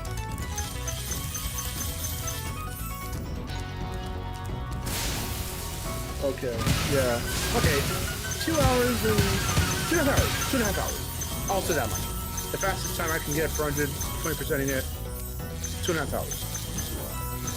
Okay. What I'm since we don't go for speedrun shit and other weird shit. Nope. Alright, what the hell am I doing? Here's a tip. Don't come to this room until you've got 950 gems. Because you'll have everything. I'm never looking at the counter. Do that. I know everyone farts. You guys don't need to hear that. I'm not gonna fart on stream for you guys. Release the bowels. I'm not gonna fucking satisfy your fetish. Spyro the Dragon, you defeated Ganasty Ganor, collected the go. dragon All eggs, 2K. saved all That's the the way of dragons, life. and recovered every bit of treasure in the Dragon Farting? Kingdom. How do you feel? Yeah, farting's the way of life. And I'm happy for the dragon world, of course. No, you I fart for certainly me, wouldn't that's want to fine. spend the rest But of my what, are you dragon gonna fart on days butting stream? heads with nasty Nork and his weird minions. What's a minion? Only if I can't hold it in. Never mind. You know what they say. For every good battle, If only if it comes out too fast and I just go like, you know. Was a worthy opponent. Oh, here we go again.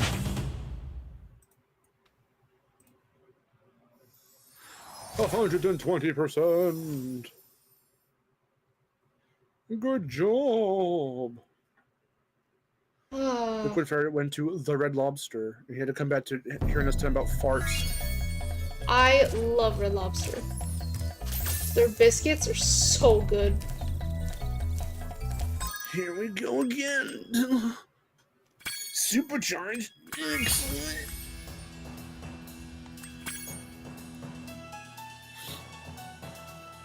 Alright, so that was about, let's see, okay, so that was about 3.5 hours, like, for the stream, but the in-game time is, like, just over 2.5 hours. Oh, there you go. Yeah, okay, no, so you finished about as fast as we did. Too, because, you having to, like, stop a little bit or whatever from when Cosme went all weird a minute ago, stuff like that. Yeah. Alright, well, that's the end of that. I guess I could make another poll. Who's cooler, Miharu or me? Everyone say Miharu. Hold on, what's this? I'm gonna start using this stuff.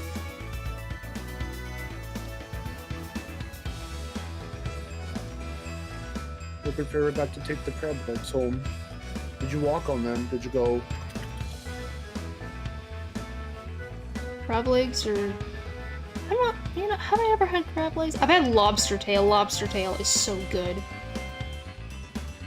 Lobster tail.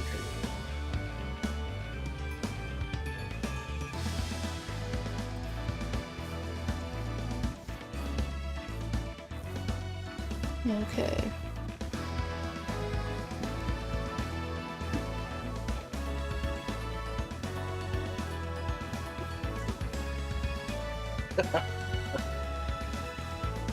The moment where L tells Light that he's L, and they cut his dialogue out. They like a perfect cut.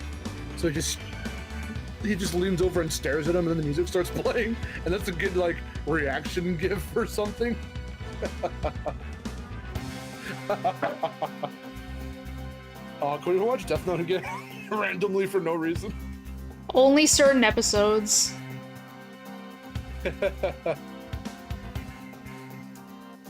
Okay, I guess I started a Q&A thing.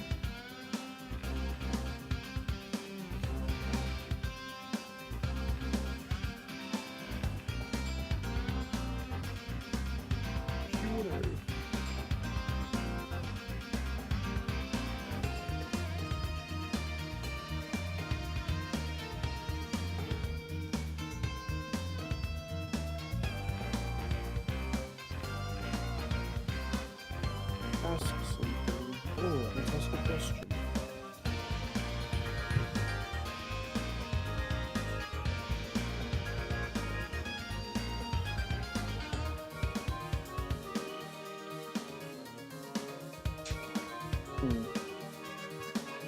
So I'm not exactly sure how this works.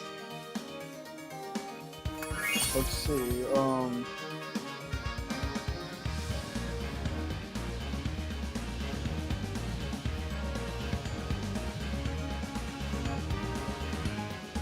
Question sent. You should get a question right now. Somewhere. I don't know Okay, where. solid asks, how was my day? And, it was good. It's been good.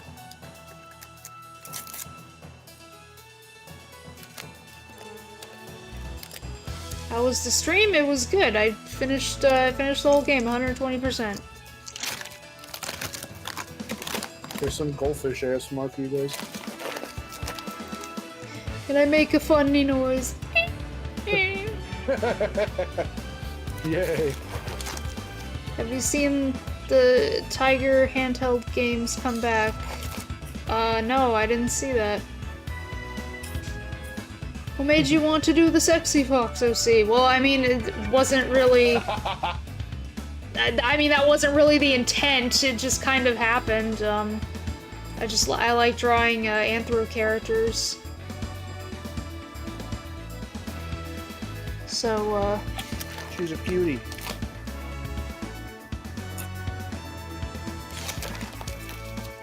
So I tend to model the, you know, my female designs after, other female character designs that I think look attractive.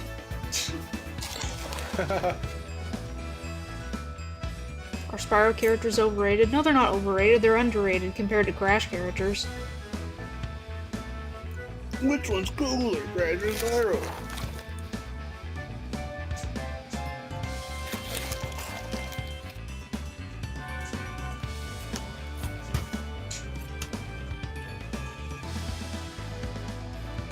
What's my favorite color? My favorite color is red. Red and black are my favorite colors.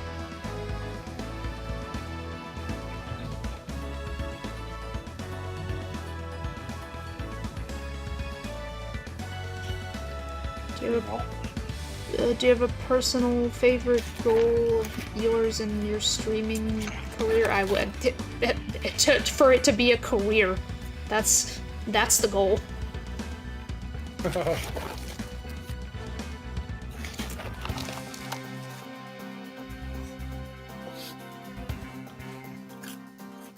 won't do a handstand for you live.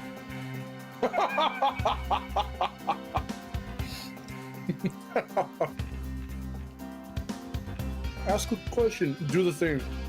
Do the roar. Do the roar.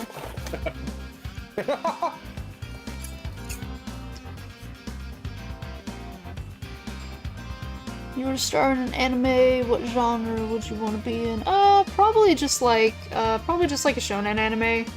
Just like as the token female character. Or like a cool villain or something. Right back, hold on.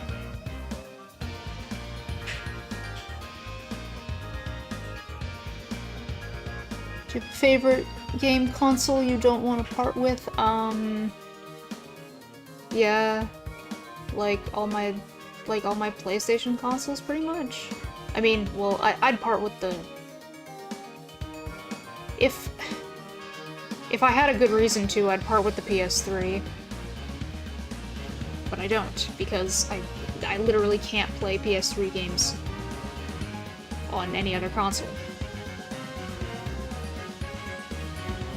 So I have no reason to give him my PS3.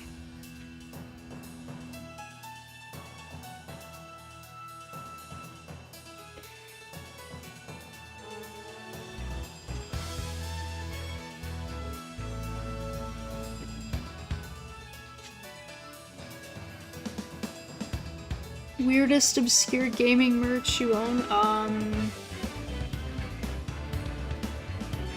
God, I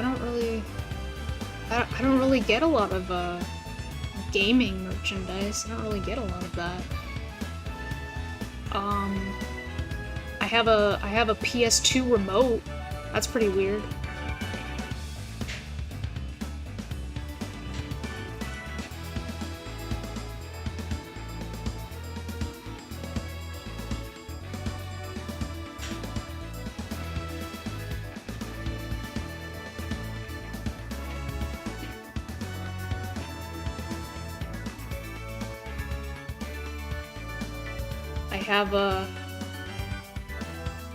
I have the little kid robot figure of Bianca, which is the only piece of Bianca merchandise that exists.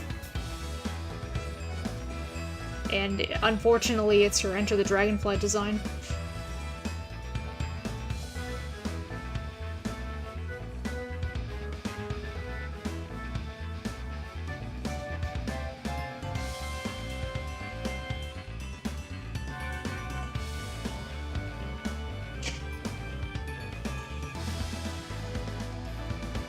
Digimon or Pokemon? Pokemon. Absolutely Pokemon. Pokemon was a much bigger part of my childhood. I liked... I dabbled in Digimon, but I never actually watched it.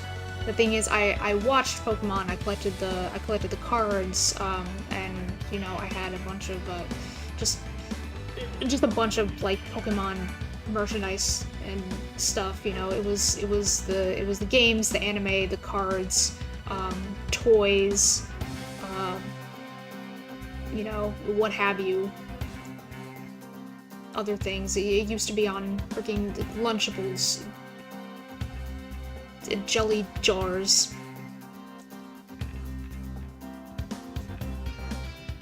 Other things like that. The only thing that I knew from Digimon was, I knew of some of the characters and some of the Digimon. I had a little guidebook, but I never actually watched the show. Until I saw like the first Digimon.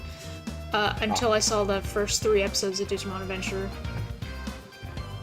Because I was doing reactions to them, but then I decided to stop. What do you gain when you've been interviewed by another content creator? What do you mean? What do you gain? Like, you mean like confidence, or... I don't know, I don't really know how you want me to answer that.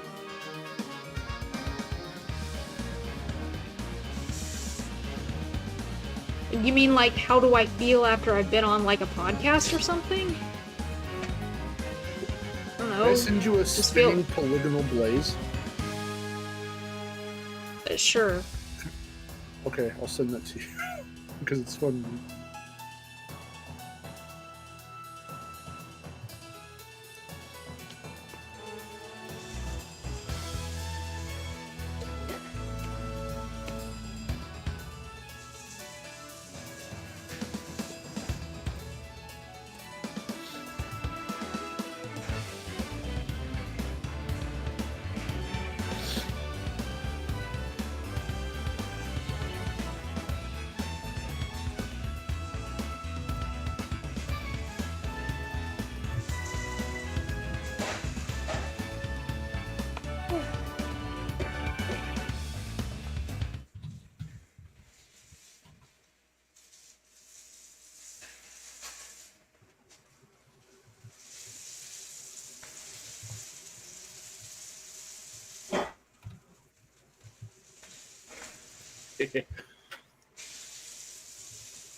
See ya, Zenice.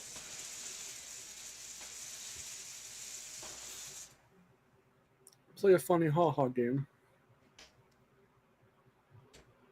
I don't know what to play. I don't know what else to play. Play Shanty.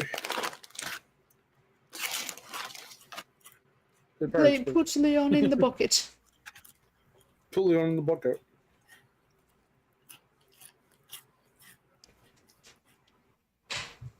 What universe would you love to live in and why? I don't know. That's too broad. That's too broad of a question.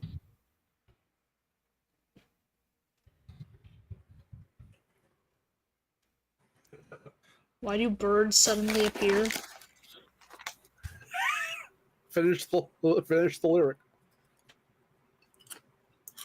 I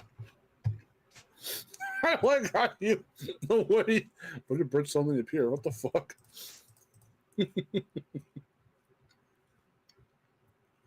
That's the Homer Marge song. Oh, I don't know that song. I don't know what you're talking about. Oh, okay. Never mind then. So that's You're like, finish the lyric, and I'm just like, I'm trying to go through my memory banks, like, I don't know what song that is. Alright, here.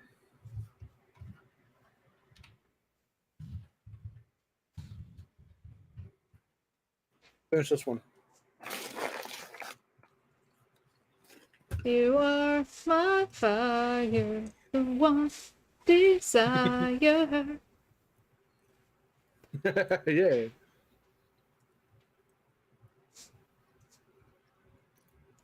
Which game do you predict will win Game of the Year? I don't know, what games came out this year? Let's find out. I don't know, RE4?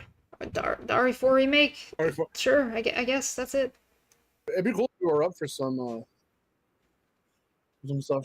You know, Tears of the Kingdom is going to be there as a nominee. Oh, yeah, maybe that. I don't know. I forgot Dead Space came out this year, the remake. Spider-Man I 2 don't know. will likely be there. Forspoken came out this year. Don't even know which ones I played. I played RE4 Remake, Crash Team Rumble, oh, that's right, Forspoken. Oh yeah, I was gonna talk about Forspoken when we were having our little video game discussion. That's one of those games that I like. I know a lot of people didn't like it. I thought it was fun for what it was, especially if you put it on the right setting where you could just like use all your powers like a madman, and you don't have any stamina. And you basically put it on God mode, then it's really fun. I liked, but I really liked the story. I thought the story was really good. But I didn't, it's another one of those games where I felt like after I completed it, there was nothing to do. Like, once you complete the main story, there's like there's nothing to do. Except, I mean, there's side stuff. You get, like, the little familiars, the little cats, and, you know, the, you know, you get, like, you know, cool accessories or whatever, but of course, the accessories, they, like, make your, you know, they give you abilities and stuff, but if you have it on God mode, it doesn't even matter.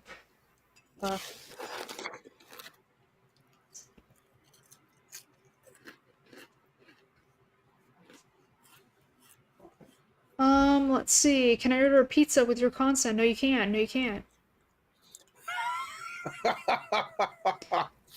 Your consent. Damn it. What game or movie do you believe deserves to have never been created? Space Chimps 2. Sonic 1 and 2. That's not even fair. That's not even that's not even on the same level. That's not the same level at all. I didn't like them. But what do you mean? No, I'm just saying those are the ones I would choose.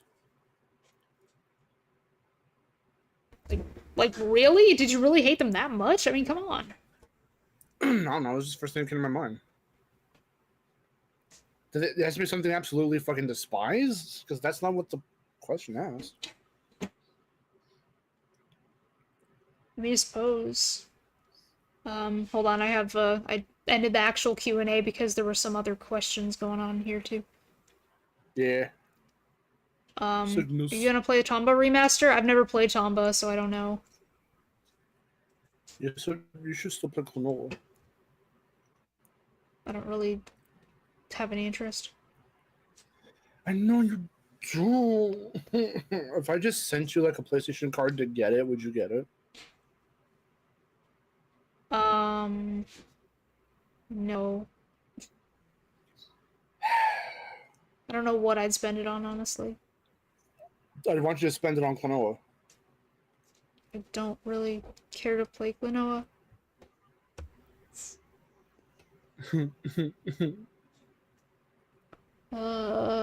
Choose a Kingdom, Armored Core, VI, Hi-Fi Rush, and Starfield. I haven't played any of those. I don't know. I could see Hi-Fi Rush being up there as something as I don't know about Game of the Year. That'd be cool if it did. I'm not saying that as if I don't think it's Game of the Year material. I'm just saying like I don't know if it will be, but if it made that big of an impact. But I could see it being like best music or best like rhythm game or whatever, or best like whatever. I could see it being under one of those smaller categories.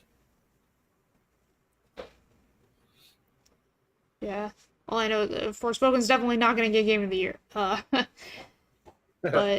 I liked it despite what people said. Teal Star, hello. I'm Reluxia.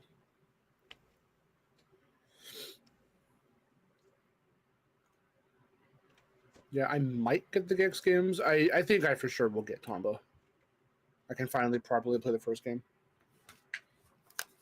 Okay, but I guess before we end off, I'm gonna do one more poll.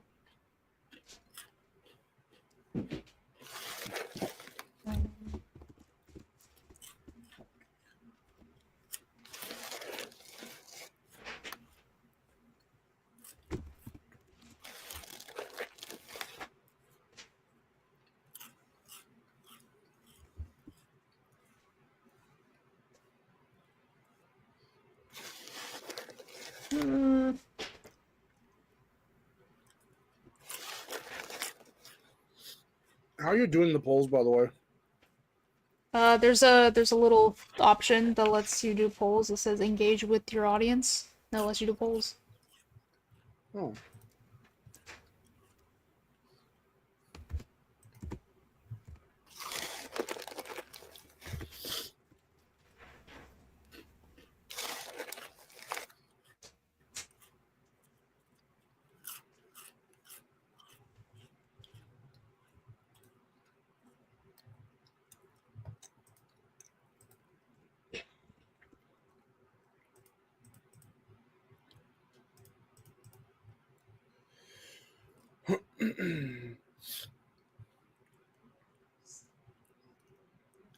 Next stream.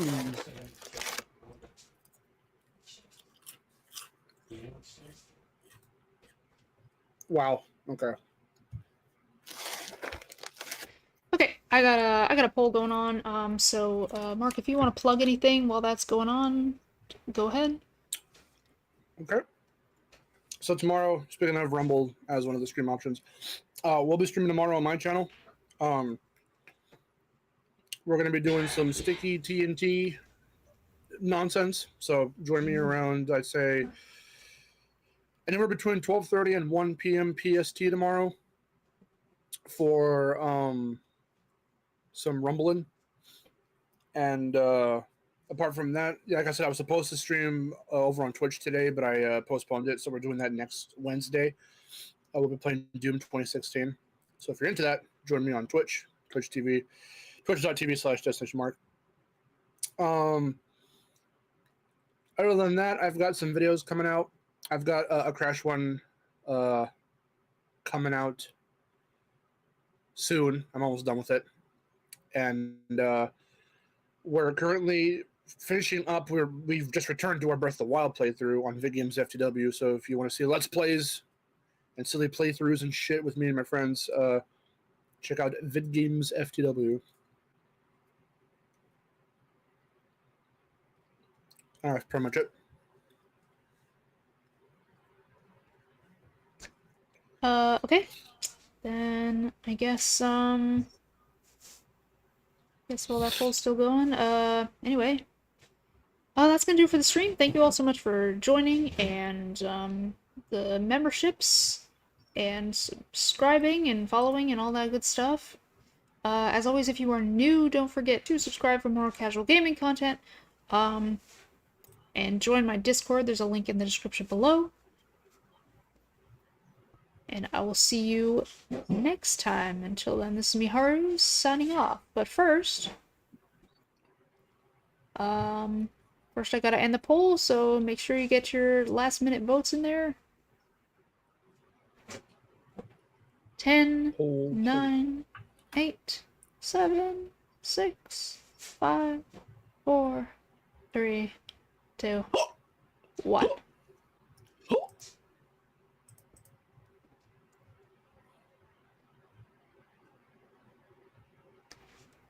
Alright, let's see. And Spyro 2 won, of course. Oh, dang. Rumble was in the lead for a while there. Dang. Yeah, Spyro 2, Rumble, R4. No one wants R4 remake? Okay, fine. That is weird. Anyway. I thought for sure at least there'd be some votes for that. Okay, well, I guess that decides it. Next stream will be Spyro 2. See you guys.